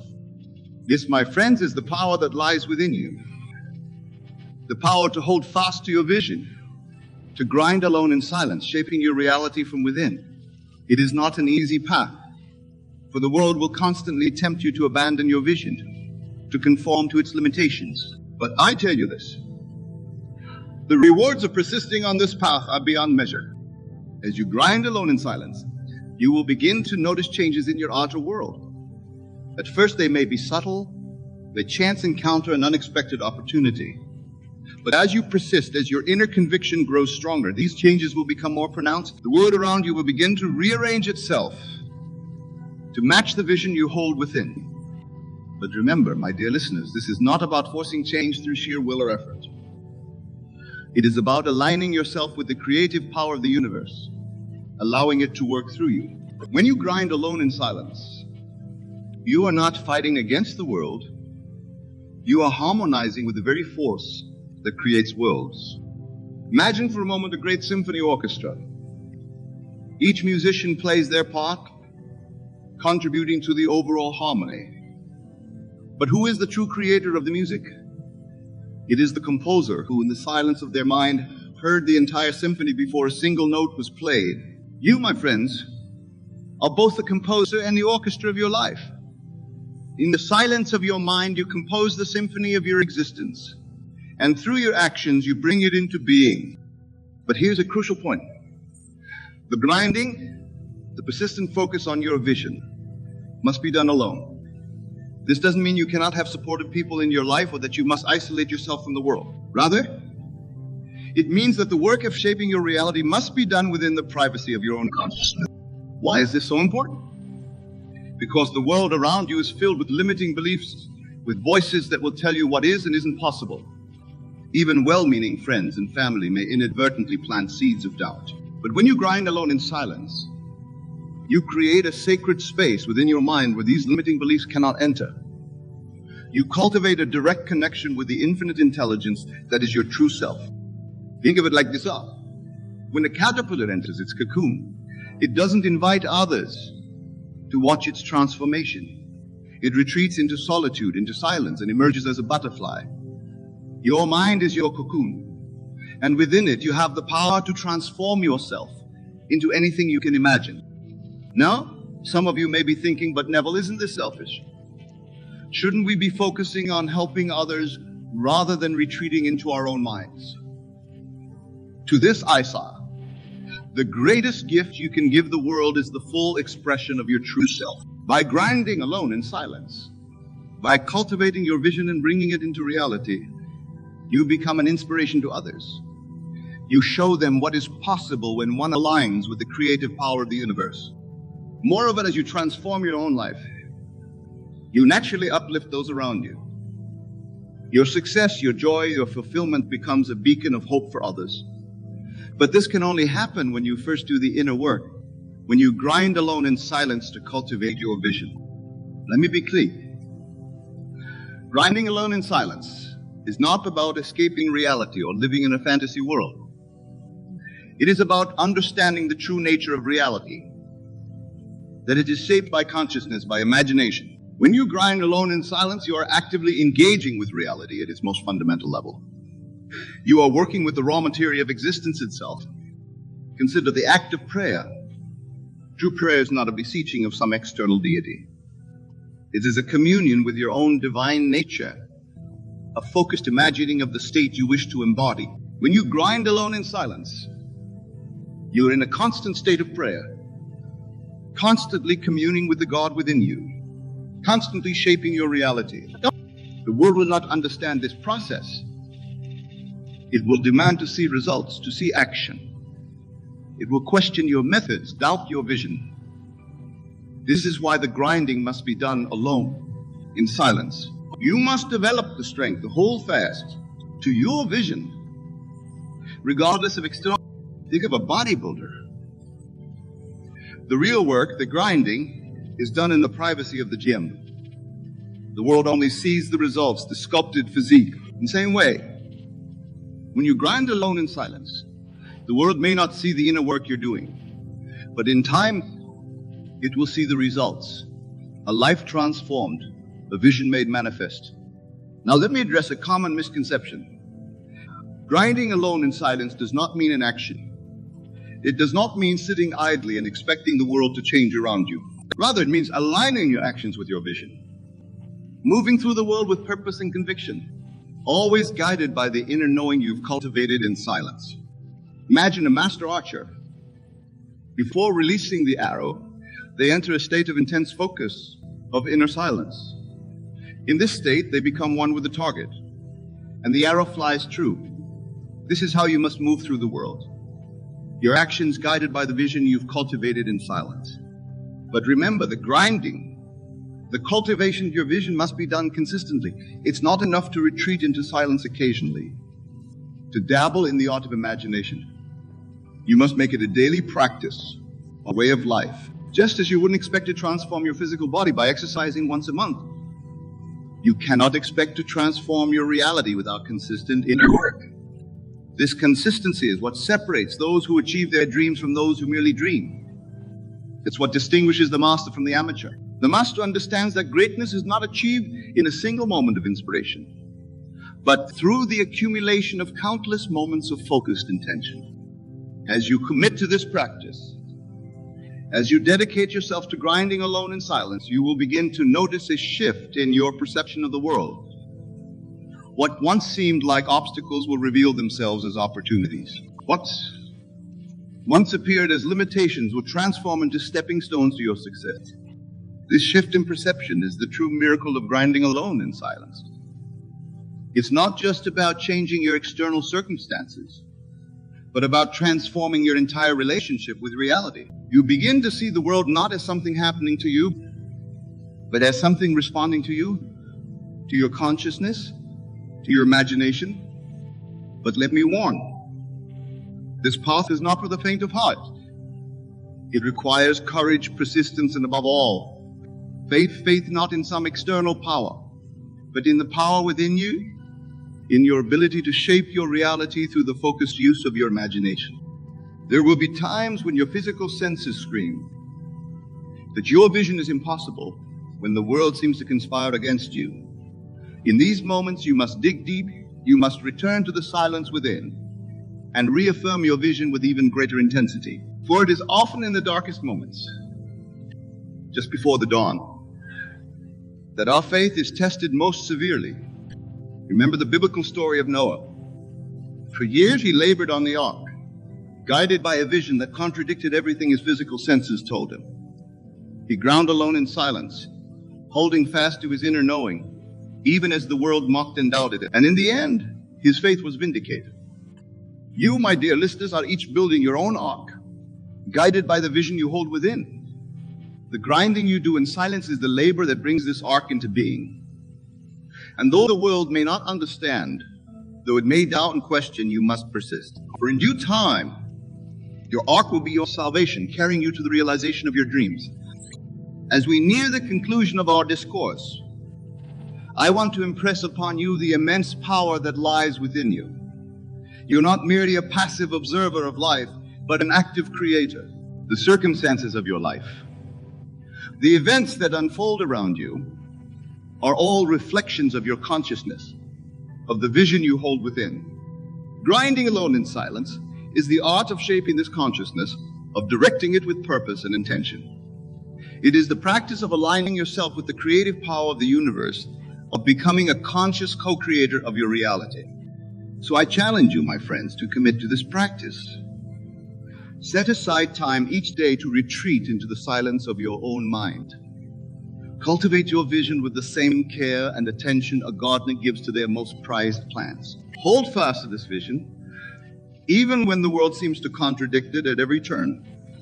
Remember, the world you see around you is nothing more than a shadow, a reflection of the true reality that exists within your consciousness. As you grind alone in silence, as you cultivate your vision with unwavering faith, you will begin to see this shadow world transform, aligning itself with the reality you hold within. This is the promise and the power of grinding alone in silence. It is the key to unlocking the vast potential that lies within you, to manifesting the life of your dreams. But it requires commitment. It requires faith. It requires the courage to stand firm in your vision even when the whole world seems to stand against you. In closing, I urge you to embrace this practice, to make it a cornerstone of your daily life. For in doing so, you are not merely changing your circumstances, you are claiming your birthright as a creative force in the universe. You are stepping into your true power, aligning yourself with the very source of all creation. Grind alone in silence, my friends. Cultivate your vision with unwavering faith, and watch as the world transforms around you, as your dreams take shape in the realm of the visible. For this is your destiny, this is your birthright. This is the true purpose of your existence, to create, to manifest, to bring forth into the world the unique vision that lies within you. Go forth and create the life of your dreams. For the power to do so lies within you, waiting to be awakened through the sacred practice of grinding alone in silence. I ask you to listen closely, for I am about to reveal to you three things, three habitual patterns of thought and action that you must cease immediately if you truly desire to be happier. These are not mere suggestions, my dear friends. They are imperatives, cosmic laws that govern the very nature. The first thing you must stop doing is living in the past. Oh, how we cling to our memories, both sweet and bitter. We replay old conversations, relive past hurts, and reminisce about bygone glories. But I tell you this, the past is nothing more than a shadow, a fleeting illusion that holds no power over your present moment. When you dwell in the past, you deny yourself the gift of the present. You rob yourself of the infinite possibilities that exist in the eternal now. Every moment you spend reliving yesterday is a moment stolen from your glorious future. Okay, you ever notice how your memories change over time? How events that once seemed traumatic lose their sting? Or how moments of joy become tinged with melancholy? This is because your memories are not fixed. They are malleable, shaped by your current state of consciousness. The past, my dear friends, exists only in your imagination. It is a story you tell yourself, a narrative you've constructed to make sense of your experiences. But here's the liberating truth. You have the power to rewrite that story at any moment. Instead of living in the past, I urge you to use your magnificent imagination to create the future you desire. For your imagination is the workshop wherein you forge the life you wish to live. It is the God-given gift that allows you to transcend your current circumstances and step into a new reality. When you catch yourself dwelling on past events, gently but firmly redirect your attention to the present moment. Feel the aliveness coursing through your body. Notice the beauty that surrounds you. And then, with the full force of your imagination, project yourself into the future you desire. See yourself living the life you've always dreamed of. Feel the emotions of joy, fulfillment, and abundance as if they were already yours. For in truth they are. The moment you can feel it real, it becomes real in your world. Remember, the world is yourself pushed out. Your outer reality is nothing more than a reflection of your inner state. So when you free yourself from the shackles of the past, when you stop dragging the dead weight of yesterday into your today, you open yourself to a world of infinite possibility. The second thing you must stop doing if you want to be happier is comparing yourself to others. Oh, how insidious this habit is. It creeps into our thoughts, unbidden, poisoning our joy and stifling our potential. You see someone with a bigger house, a more prestigious job, a seemingly perfect relationship, and you think, why not me? What's wrong with me? But I tell you this, there's nothing wrong with you. You are perfect, whole, and complete exactly as you are. Comparison is a thief of joy because it denies the fundamental truth of your being. You are a unique expression of the divine, a singular manifestation of God's infinite creativity. There has never been, nor will there ever be, another you. When you compare yourself to others, you're attempting to measure yourself against an illusion. For you can never truly know another person's inner world, their struggles, their fears, their doubts. You see only the surface, the carefully curated image they present to the world. Moreover, when you engage in comparison, you're operating from a mindset of lack. You're assuming that there's a limited amount of success, happiness, or love in the world, and that someone else's gain must be your loss. But this couldn't be further from the truth. The universe is abundant beyond measure. There's more than enough for everyone. Your neighbor's success does not diminish your own potential for greatness. In fact, their achievement is proof that what you desire is possible. Instead of comparing yourself to others, I urge you to compare yourself only to the person you were yesterday. Focus on your own growth, your own journey. Celebrate your progress, no matter how small it may seem. Remember, you are not in competition with anyone else. You are here to be the fullest, most authentic expression of yourself. And that, my dear friends, is more than enough. When you catch yourself falling into the trap of comparison, pause. Take a deep breath. And then, with all the love and compassion you can muster, remind yourself of your own unique gifts, your own special purpose in this world. For you are a child of the infinite, endowed with limitless potential. You have within you the power to create worlds, to manifest your deepest desires. Why then would you waste your precious energy comparing yourself to anyone else? The third and final thing you must stop doing if you want to be happier is resisting what is. This, perhaps, is the most challenging of all, for it goes against our very nature as human beings. We are conditioned from birth to fight against discomfort, to push away pain, to resist anything that doesn't align with our desires. But in doing so, we create a constant state of inner conflict, a war within ourselves that robs us of our peace and happiness. What do I mean by resisting what is? It's the voice in your head that says this shouldn't be happening. It's the tension in your body when things don't go according to plan. It's the emotional turmoil you experience when reality doesn't match your expectations. But here's the paradox. My friends, if you resist persists. The more you fight against your current reality, the more power you give it. The more you deny what is, the more it defines you. Instead, I invite you to embrace a radical acceptance of the present moment.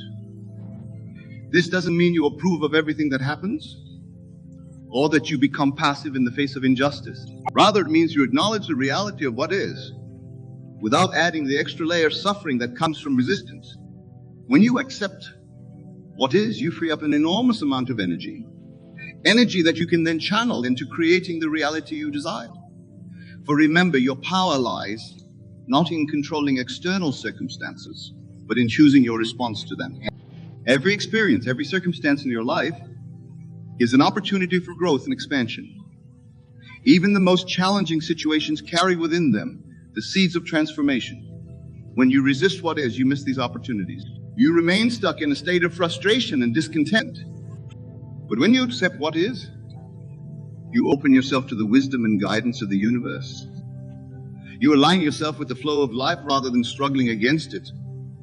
And in doing so, you tap into a wellspring of peace and happiness that is your natural state of being. Now I can hear some of you thinking, but Neville, how can I accept things that are painful, unpleasant? How can I be happy when life is difficult? My dear friends, acceptance does not mean resignation. It doesn't mean you give up on your dreams or settle for less than you desire. Acceptance is simply the first step in the process of transformation.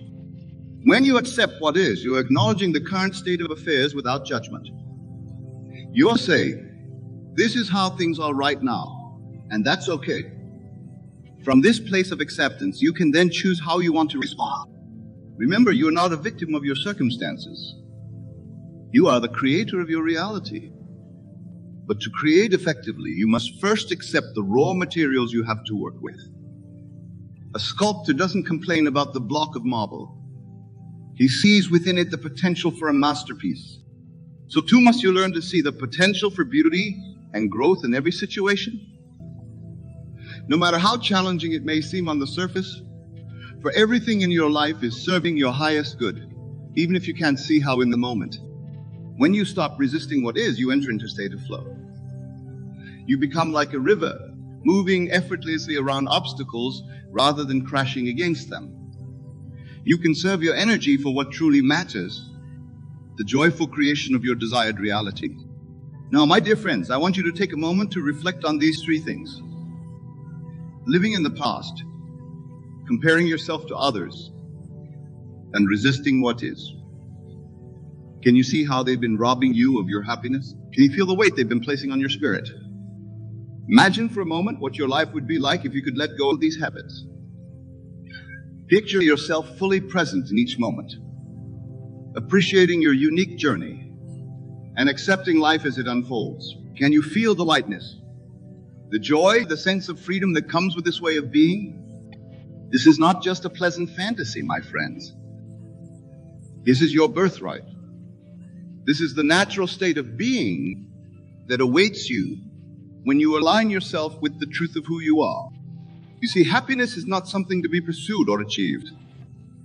It is not a destination to be reached.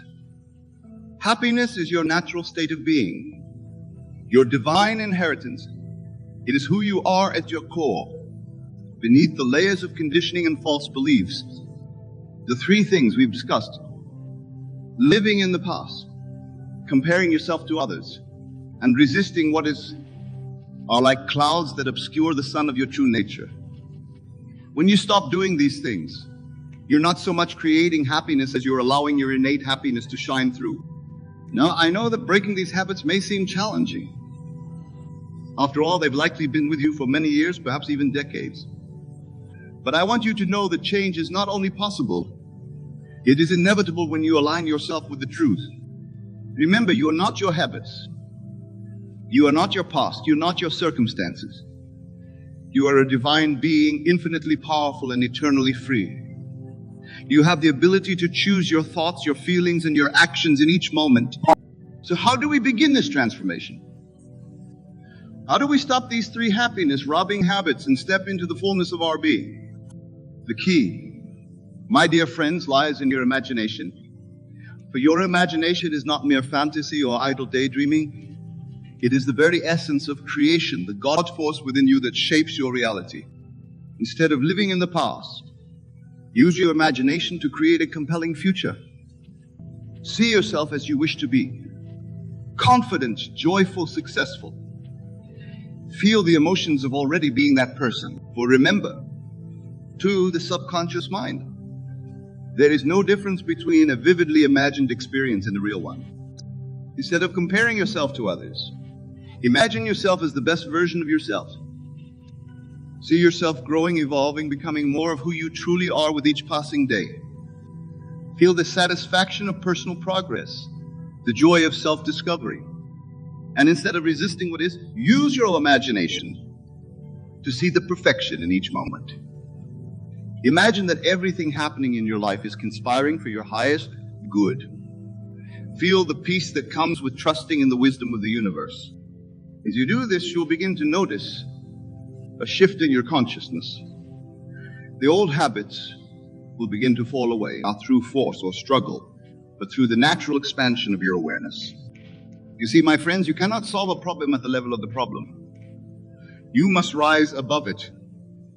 And that is exactly what we're doing when we use our imagination in this way.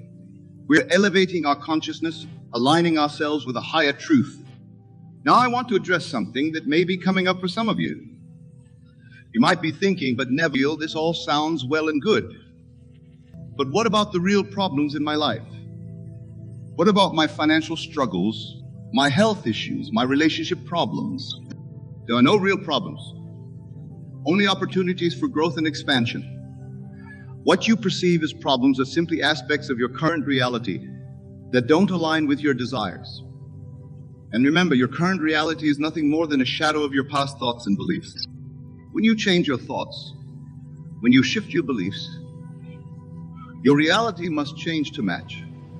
It's a cosmic law, as certain as gravity. The outer world must conform to your inner world. So instead of focusing on your problems, I urge you to focus on the solution. Use your imagination to see yourself living the life you desire.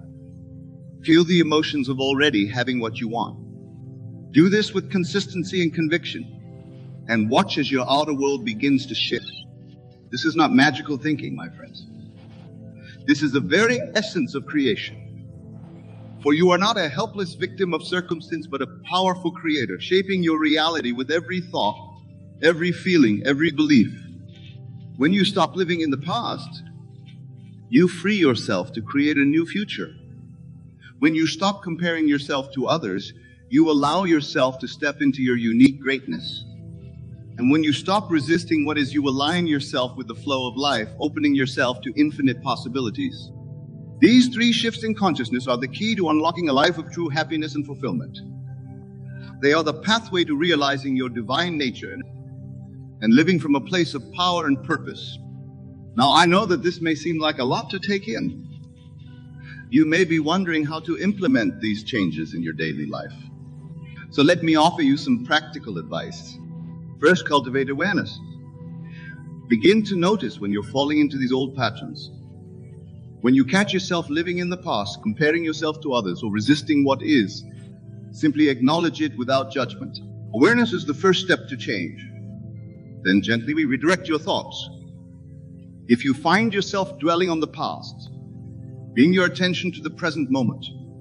Notice your breath. Feel the sensations in your body. Observe the world around you with fresh eyes.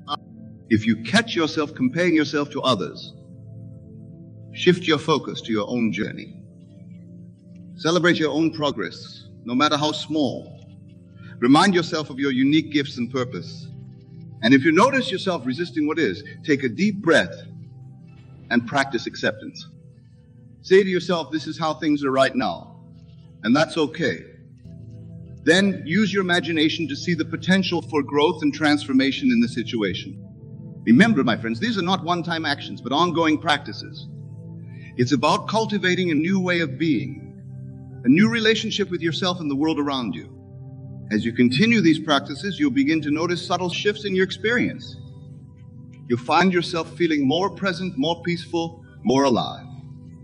You'll start to see opportunities where before you saw only obstacles. You'll feel a growing sense of trust in yourself and in the benevolence of the universe. These shifts may be small at first, but don't underestimate their power. For just as a tiny seed contains within it the potential for a mighty oak, these small changes in consciousness contain within them the power to completely transform your life. You see, happiness is not something that happens to you, but something that happens through you. It's not dependent on external circumstances, but on your inner state of being. When you align yourself with the truth of who you are, when you live from a place of presence, self-acceptance, and trust, happiness becomes your natural state. Now, I want to address another question that may be arising in your minds. You might be wondering, but Nevi, what about my responsibilities? What about the challenges I face in my daily life? How can I focus on these inner changes when I have so much to do in the outer world? My dear friends, this is a common misconception. Many people believe that spiritual growth and practical living are separate, that we must choose between being spiritual and being successful in the world. But nothing could be further from the truth. The changes we're discussing, letting go of the past, ceasing comparison, accepting what is, are not about withdrawing from the world. They're about engaging with it more fully, more authentically, more powerfully. When you stop living in the past, you become more effective in the present.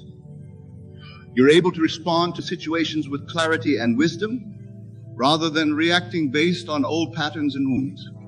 When you stop comparing yourself to others, you free up enormous amounts of energy. Energy that you can then channel into pursuing your own goals, developing your own talents, and making your unique contribution to the world. And when you stop resisting what is, you become more adaptable, more resilient. You're able to navigate challenges with grace and ease, finding creative solutions where before you saw only problems. In other words, these inner changes don't take you away from your life. They enhance every aspect of it. They allow you to show up more fully, to engage more deeply, to live more authentically. How much more effective would you be at work if you weren't constantly replaying past mistakes or worrying about future outcomes? How much more fulfilling would your relationships be if you weren't always comparing them to others or to some idealized notion of how they should be? How much more joy would you find in your daily life if you weren't constantly resisting what is? These changes in consciousness ripple out into every area of your life, transforming not just how you feel, but how you think, how you act, and ultimately what you create in the world. Now, I want to take a moment to address something that may be coming up for some of you. You might be thinking, this all sounds wonderful, Neville, but it also sounds like a lot of work. Do I really have to constantly monitor my thoughts and redirect my focus? Yes, it does require effort, especially at first, but it's the most worthwhile effort you can make. For you are not just changing your thoughts, you are reshaping your entire reality. And here's the beautiful thing. As you continue this practice, it becomes easier. What once required conscious effort becomes second nature. The new patterns of thought and behavior become habitual, just as the old ones were. You see, my friends, you are constantly creating your reality, whether you're aware of it or not. Every thought, every feeling, every belief is shaping your experience of life. So why not do it consciously? Why not take charge of this creative process and shape your reality according to your highest desires? This is the true meaning of empowerment. It's not about controlling the outside world, but about mastering your inner world. For when you master your inner world, the outer world naturally falls into alignment. Now, I want to circle back to our original topic. Happiness, we explored how stopping these three things, living in the past, comparing yourself to others, and resisting what is, can lead to greater happiness. Now I want to delve deeper into what happiness really is. You see, many people think of happiness as a fleeting emotion, a temporary state that comes and goes based on external circumstances. But true happiness, the kind of happiness we're talking about here, is something much deeper and more enduring.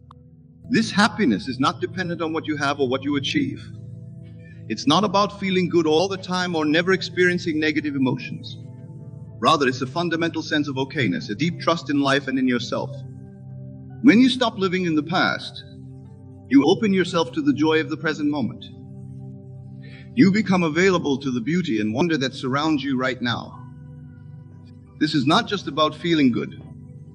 It's about being fully alive, fully present to the miracle of existence. When you stop comparing yourself to others, you discover the joy of being yourself. You begin to appreciate your unique journey, your unique gifts, your unique purpose. This is not just about self-esteem. It's about self-realization, about becoming who you truly are. When you stop resisting what is, you find peace. Not the passive peace of resignation, but the active peace of alignment with life. This is not just about reducing stress. It's about tapping into the flow of the universe, about co-creating with life itself. This kind of happiness is your natural state. It's who you are beneath the layers of conditioning, beneath the false beliefs and limiting patterns. When you stop doing these three things, you're not so much creating happiness as you're allowing your innate happiness to shine through. Now, I want to address a concern that may be arising for some of you. You might be thinking, but Neville, if I stop resisting what is, if I accept everything as it is, won't I become complacent? Won't I lose my motivation to improve my life? This is a common misunderstanding, my friends. Acceptance does not mean inaction. It doesn't mean you approve of everything or that you don't seek to create change. Rather, acceptance is the foundation from which effective action springs. When you accept what is, you see reality clearly, without the distortions of resistance. From this place of clarity, you can then choose how you want to respond. You can decide what actions to take, what changes to make, from a place of wisdom rather than reaction. Moreover, when you accept what is, you free up the energy that was previously tied up in resistance. This energy can then be channeled into creative action, into manifesting your desires, into shaping your reality according to your highest vision. Remember, my dear friends, you are not separate from the universe. You are an integral part of it, a unique expression of its infinite creativity. When you align yourself with the flow of life, when you accept what is, and then consciously choose your response, you become a co-creator with the universe. This is true empowerment. This is true freedom. This is the pathway to lasting happiness. Now, as we near the end of our time together, I want to leave you with a powerful practice that encapsulates everything we've discussed. This is a practice you can return to again and again. A practice that will help you stop these three happiness-robbing habits and step into the fullness of your being. Here's what I want you to do. Each night, as you lie in bed preparing for sleep, close your eyes and imagine yourself as you wish to be. See yourself living the life you desire, free from the burdens of the past, free from comparison. Feel the emotions of already being this person. Feel the joy, the peace, the sense of fulfillment. Let these feelings permeate every cell of your body. Now, here's the crucial part. As you drift off to sleep, carry this feeling with you. For in sleep, your conscious mind rests, and your subconscious mind is most receptive to new impressions. Do this night after night, and you will begin to see changes in your waking life. You'll find yourself naturally letting go of the past, ceasing comparison and accepting what is. You'll find yourself responding to life with greater ease and grace. You'll find happiness welling up from within you, not as a fleeting emotion, but as your fundamental state of being. Remember, my dear friends, you're not bound by your past, by others' opinions, or by your current circumstances. You are bound only by your own imagination, and your imagination is limitless. So dare to imagine a new way of being. Dare to see yourself as the divine, powerful creator that you truly are. Dare to live from a place of presence, self-acceptance, and trust in the benevolence of the universe. For when you do this, when you align yourself with the truth of who you are, you open yourself to a happiness beyond anything you've previously known. A happiness that is not dependent on external circumstances, but that wells up from within you as naturally as breath. This, my dear friends, is your birthright. This is the life you were meant to live. And it begins now in this moment with your decision to stop these three things and to step into the fullness of your being. Remember, the power is within you. The kingdom of heaven is within you. You are the operant power in your world. So use this power wisely, use it lovingly, use it joyfully, and know that as you do, you are not just transforming your own life, but you are contributing to the transformation of the entire world. For as you raise your consciousness, you raise the consciousness of all humanity. This is the great work, my friends. This is why you are here. To remember who you truly are, to embody your divine nature, and to shine your light brightly in the world. So go forth from here with newfound awareness, with renewed commitment to your own growth and happiness. Stop living in the past, stop comparing yourself to others, stop resisting what is. And in doing so, step into the magnificent, joyful, abundantly happy being that you truly are. For you are not just a drop in the ocean, my dear friends. You are the entire ocean in a drop. You contain within you all the power, all the wisdom, all the love of the universe. And when you align yourself with this truth, when you live from this place of knowing, there is nothing you cannot be, do, or have. This is the promise of life. This is the gift that awaits you. And it is yours for the taking right here, right now. So let us end our time together with a moment of silence. Close your eyes, take a deep breath, and feel the truth of who you are. Feel the happiness that is your natural state. Feel the power that resides within you. And as you open your eyes, carry this feeling with you. Let it inform your thoughts, your words, your actions. Let it shape your reality. For you are the creator of your world. You are the author of your story. And the pen is in your hand. Write beautifully, my dear friends. Write with love, with joy, with the full knowledge of your divine nature. For this is your time. This is your moment. This is your life. And it is beautiful beyond measure. Thank you. And may your journey be blessed with infinite happiness and love. I can see the furrowed brows, the questioning glances, and perhaps even the resistance rising within some of you. After all, we have been conditioned to avoid suffering at all costs, to seek comfort and ease in every aspect of our lives. But I implore you to set aside these notions, if only for the duration of our time together, and open your minds to a higher understanding of the role of suffering in our spiritual and personal growth. Let us begin by redefining suffering. In the context of our discussion, suffering is not merely physical pain or emotional distress. It is the process of allowing the old self to die so that the new self may be born. It is the friction necessary to polish the rough stone of your being into a brilliant gem. It is the resistance that builds the muscle of your soul.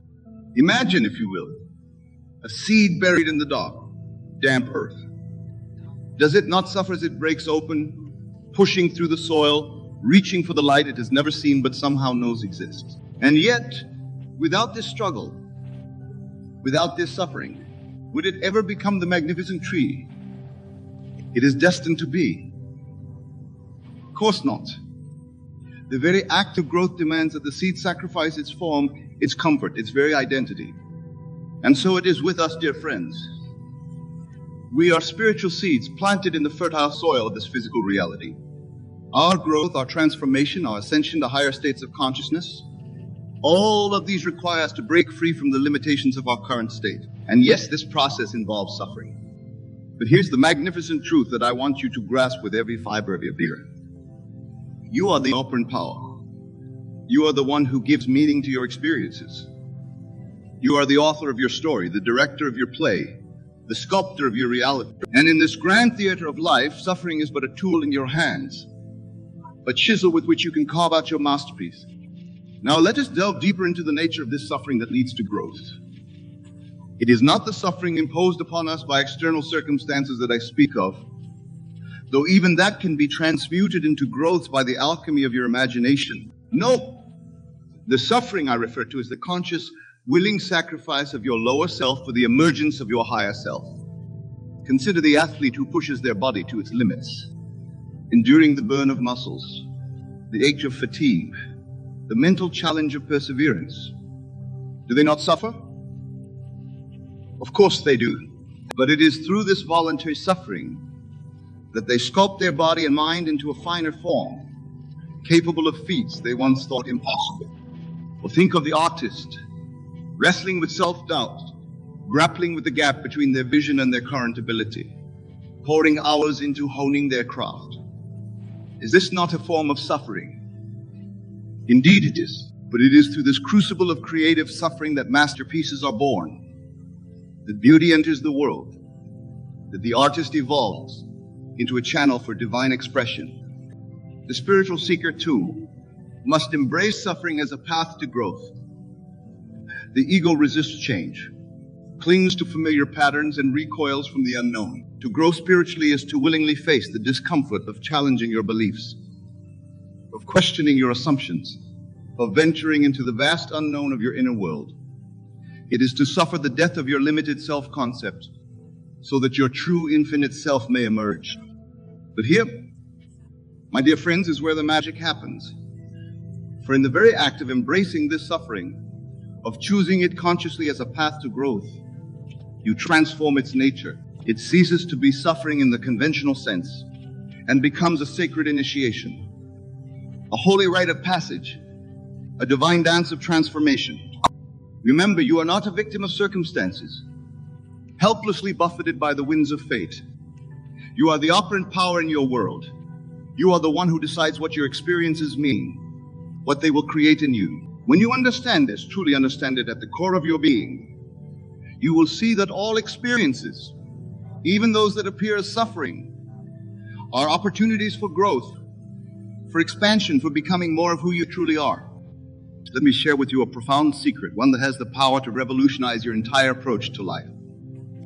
Your outer world, with all its challenges and seeming obstacles, is nothing more than a reflection of your inner state. It is a mirror, showing you the contents of your consciousness, the beliefs you hold, the assumptions you make about reality. When you encounter suffering in your life, when you face challenges that seem insurmountable, when you feel pushed to your limits, know this: you have called forth these experiences as opportunities for growth. Your higher self, your divine nature, knows that to become who you are meant to be, you must face and overcome these challenges. But here's the beautiful paradox. Once you understand this truth, once you embrace suffering as a chosen path to growth, it loses its sting. It becomes not something to be endured, but something to be celebrated. For each challenge you face, each moment of discomfort you embrace, is a step towards your greater self.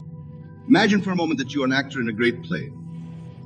The script calls for your character to face tremendous challenges, to suffer great losses, to grapple with profound questions. Would you, as the actor, resist these scenes? Would you complain that they're too difficult, too uncomfortable? Of course not. You would embrace them, knowing that it is through these challenging scenes that you can showcase your greatest talents, that you can move the audience to tears or inspire them to greatness. Life, my dear friends, is much the same. You are the actor, but you are also the writer, the director, and the audience. The suffering you experience is not imposed upon you by some external force. It is a scene you have written into your script, a challenge you have set for yourself, an opportunity you have created for your own growth and evolution.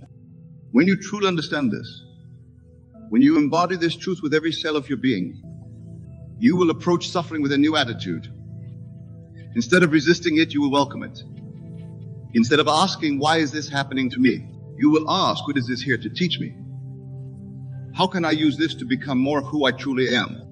This shift in perspective is nothing short of revolutionary. It transforms suffering from something that happens to you into something that happens for you. It turns every challenge into an opportunity, every obstacle into a stepping stone, every moment of discomfort into a catalyst for growth. But let me be clear. This is not about seeking out suffering or creating unnecessary hardship in your life. It is about recognizing that the challenges you face, the difficulties you encounter, are not random or meaningless. They are precisely what you need for your growth at this moment in your journey. Think of a butterfly emerging from its chrysalis. The struggle to break free, to unfurl its wings, is critical for its development. If you, in your well-meaning but misguided kindness, were to cut open a chrysalis to save the butterfly from its struggle, you would doom it. For it is through the very act of struggling that the butterfly gains the strength it needs to fly. So too with us. The struggles we face, the suffering we endure are strengthening our wings.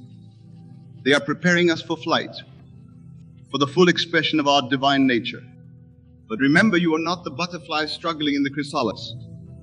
You are the one who chose to become a butterfly. You are the one who designed the chrysalis, who set up the conditions for your own transformation. You are the author of your own becoming. The standing brings us to a crucial point. The power of your imagination in transmuting suffering into growth. For it is not the external circumstances themselves that determine your growth, but the meaning you give to them, the way you imagine them. Neville Goddard taught that imagination creates reality. This principle applies not just to creating external circumstances, but to interpreting and utilizing the circumstances you find yourself in. When you face a challenge, when you encounter suffering, you have the power to imagine it as an opportunity for growth, as a necessary step in your evolution. This is not mere positive thinking or wishful denial of reality. This is the conscious use of your creative power to transform your experience from within. When you imagine your suffering as a chosen path to growth, when you see it as a sacred initiation, you literally change its nature. You alchemize lead into gold, transmute poison into medicine. Let me give you a practical example. Suppose you find yourself in a situation of financial hardship. The conventional response might be to feel victimized, to bemoan your fate, to sink into despair. But what if instead you chose to see this situation as an opportunity to develop resourcefulness, to clarify your priorities, to discover inner resources you never knew you had?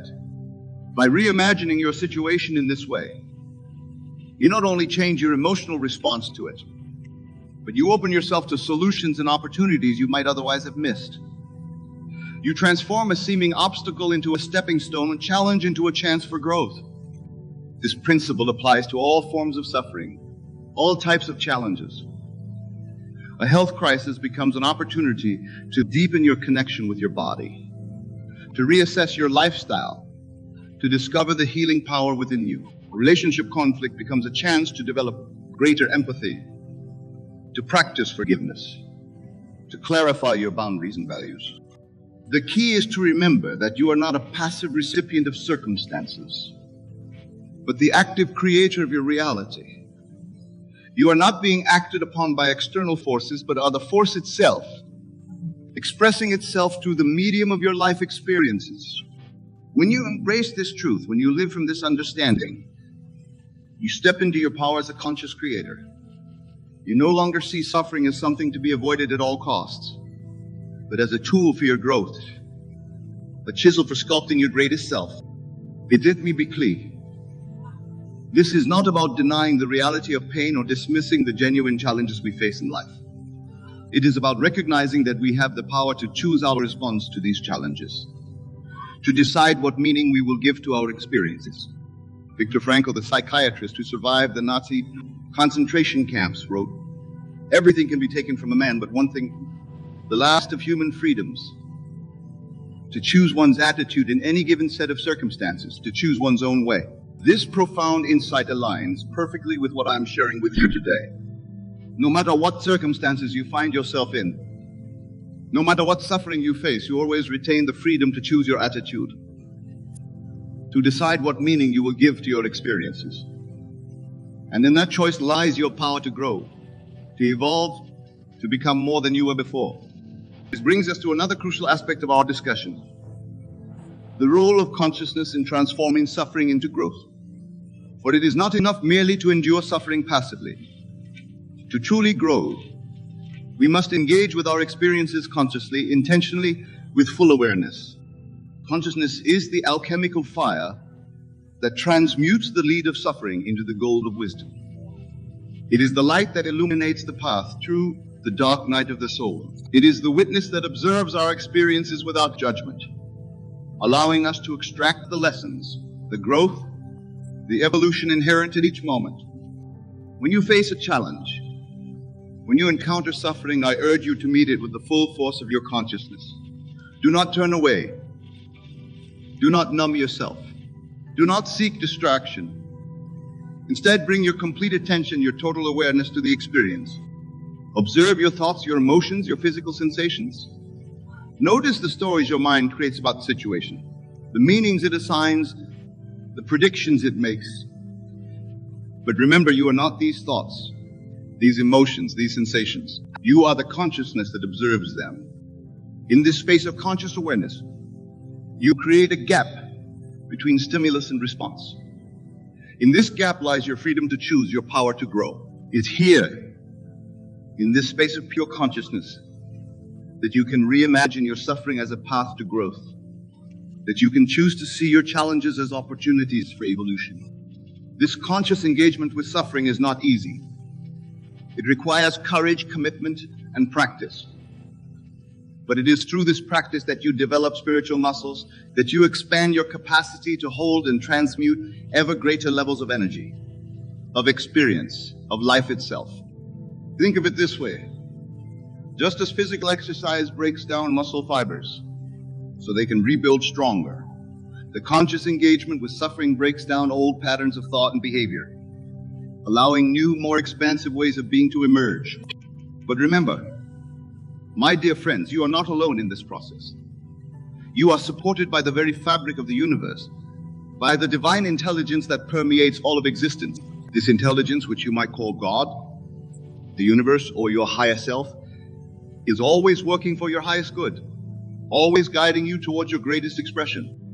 When you align yourself with this intelligence, when you surrender to its wisdom while maintaining your conscious awareness, you open yourself to guidance, to support, to synchronicity that can transform your journey of growth. This brings us to the concept of faith.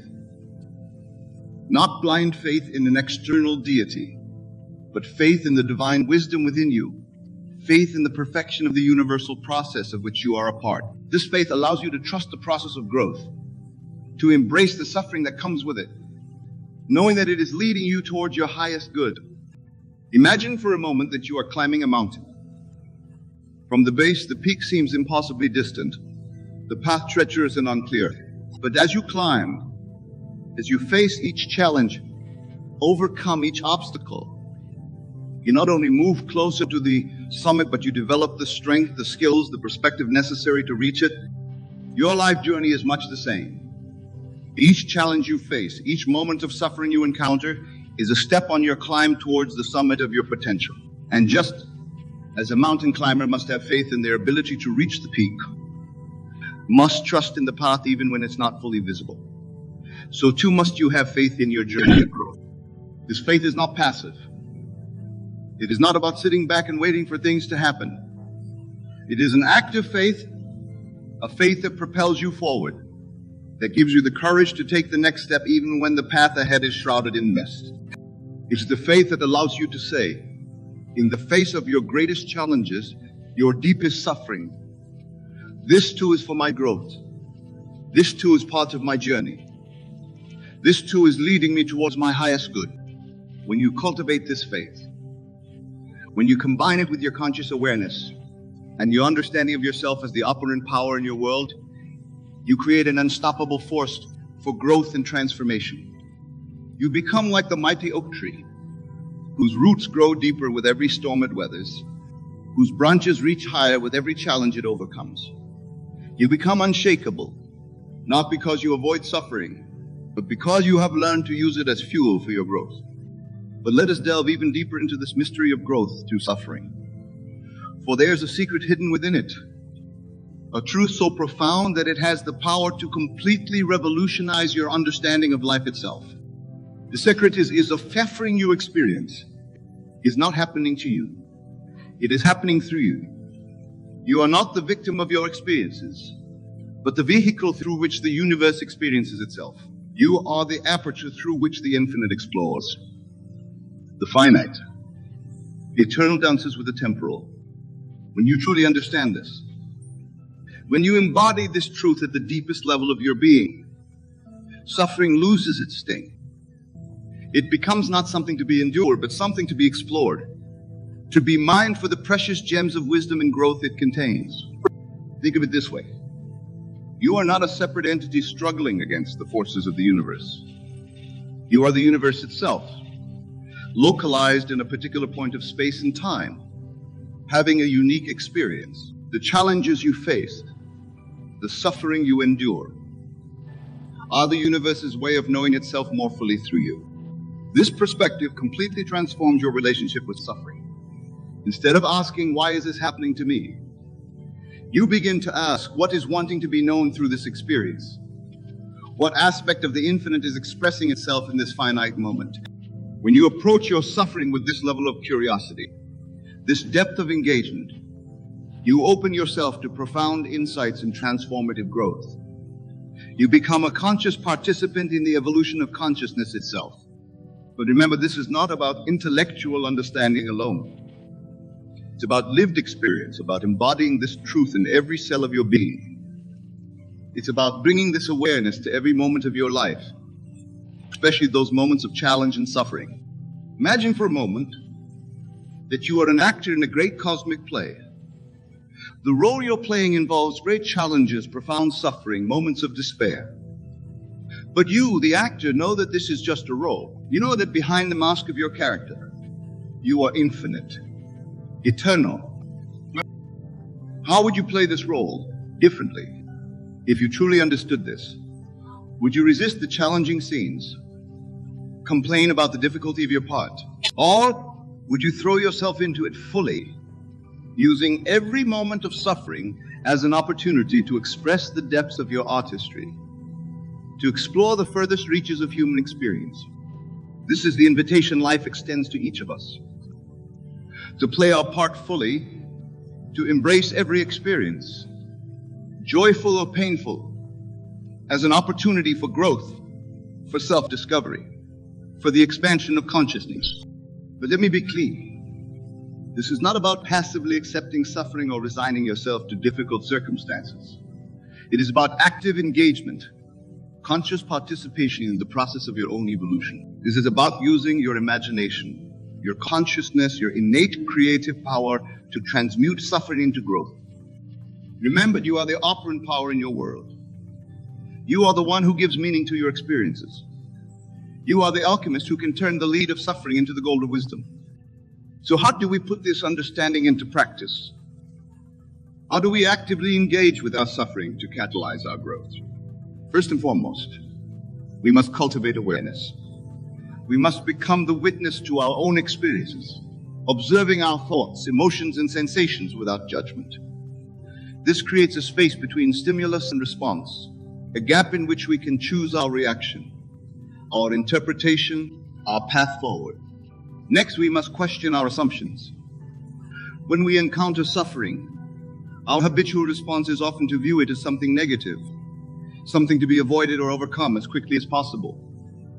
But what if we question this assumption? What if we asked instead, what opportunity for growth is present in this experience? What is this suffering here to teach me? This shift in perspective, this reframing of suffering as a teacher rather than an enemy, can profoundly transform our experience. It opens us to the lessons inherent in each challenge, the wisdom embedded in each moment of discomfort. But it's not enough to merely intellectualize this process. We must embody it, live it, breathe it. We must bring our full presence, our complete attention to each moment, especially those moments we find most challenging. Imagine that each experience of suffering is a gift wrapped in thorny paper. To unwrap it, to access the gift within, we must handle it carefully, attentively, with full awareness. We must be willing to feel the prick of the thorns, to experience the discomfort fully, for it is often in the heart of our discomfort that the most precious gifts are found. This brings us to another crucial aspect of growth through suffering: the willingness to be vulnerable. Growth requires us to step out of our comfort zones, to expose ourselves to new experiences, new ways of thinking and being. This inherently involves vulnerability, the risk of failure, of hurt, of disappointment. But remember, vulnerability is not weakness. It is the courage to be seen, to be known, to be present with what is, regardless of how uncomfortable or challenging it may be. It is the strength to remain open in the face of uncertainty, to maintain a soft heart even when life feels hard. When you embrace vulnerability, when you allow yourself to be fully present with your suffering without armoring yourself against it, you create space for profound transformation. You allow life to touch you deeply, to mold you, to shape you into a more expansive version of yourself. Think of a pearl. It begins as an irritant, a grain of sand that causes the oyster discomfort. But rather than rejecting this irritant, the oyster embraces it, covers it with layer after layer of nacre. Over time, this process transforms the source of irritation into something beautiful, valuable, precious. You have the same capability. You can take the irritants in your life, the sources of your suffering, and transform them into pearls of wisdom, gems of personal growth. But this requires you to embrace the irritant, to be with the discomfort, to engage consciously with the process of transformation. Now I can hear some of you thinking, but Neville, this sounds difficult. This sounds painful. Why should I choose to engage with my suffering in this way? My dear friends, I understand your hesitation. We have been conditioned to avoid pain, to seek comfort and ease. But consider this: is a life lived in avoidance of discomfort truly a life fully lived? Is a person who has never faced challenges, never overcome obstacles, never transformed through difficulty, truly alive to the full spectrum of human experience? Growth, evolution, the expansion of consciousness. These are not always comfortable processes. They often require us to face our fears, to challenge our limitations, to step into the unknown. But it is through these very experiences that we discover the depths of our strength, the heights of our potential, the true nature of our being. Consider the butterfly once more. In the cocoon, as it transforms from caterpillar to butterfly, it experiences what we might call suffering. Its body literally dissolves, its form breaking down completely before reforming into something new. If the caterpillar could think as we do, it might resist this process, might view it as a form of dying. But we, with our broader perspective, know that this suffering is actually a metamorphosis, a transformation into a more beautiful, more capable form. The caterpillar doesn't end in the cocoon. Your suffering, your challenges, your moments of difficulty, these are your cocoon. They are the space in which you can dissolve your old limitations, your outdated beliefs, your restricted sense of self, and emerge as something greater, something more aligned with your true potential. But here's the key. You must be willing to enter the process of transformation, to face the dissolution of the old so that the new can emerge. This requires courage, commitment, and above all, consciousness.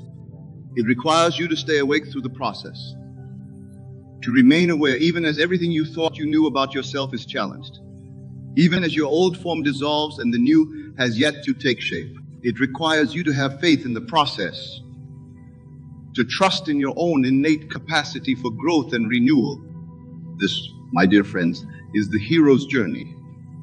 It is the path of growth, of evolution, of becoming.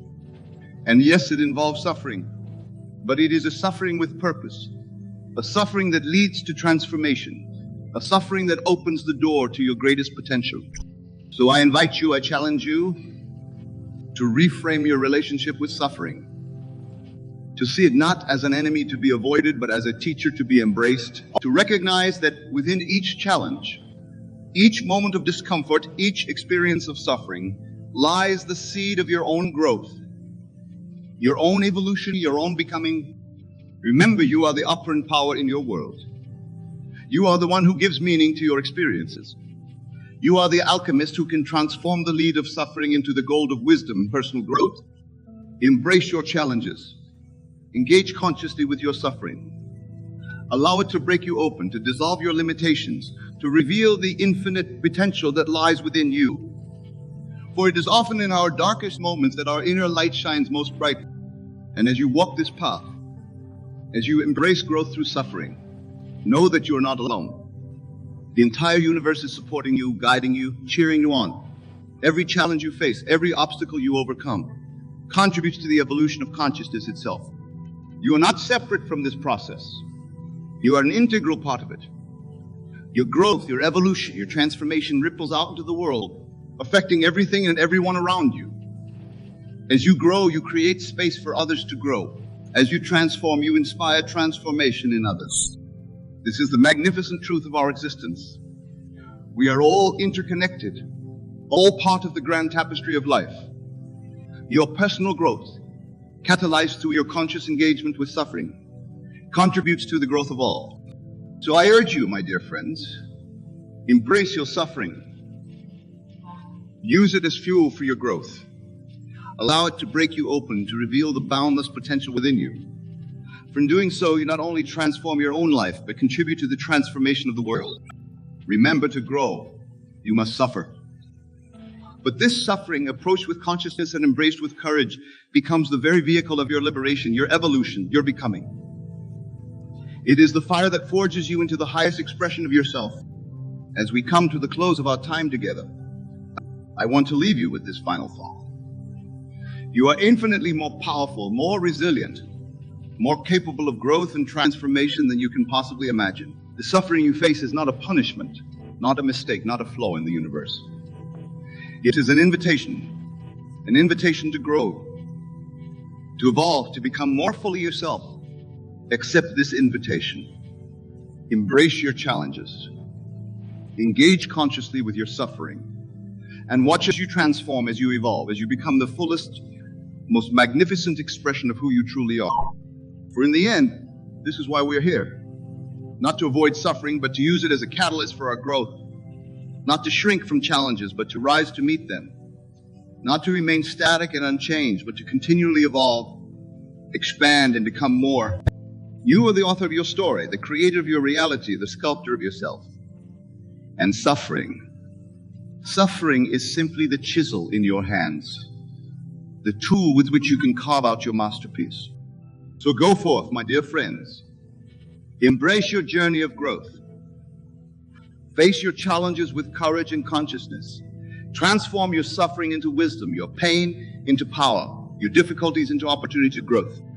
For in doing so, you not only fulfill your own potential, but contribute to the evolution of consciousness itself. You become a beacon of light, illuminating the path for others. You become a living testament to the transformative power of conscious growth through suffering.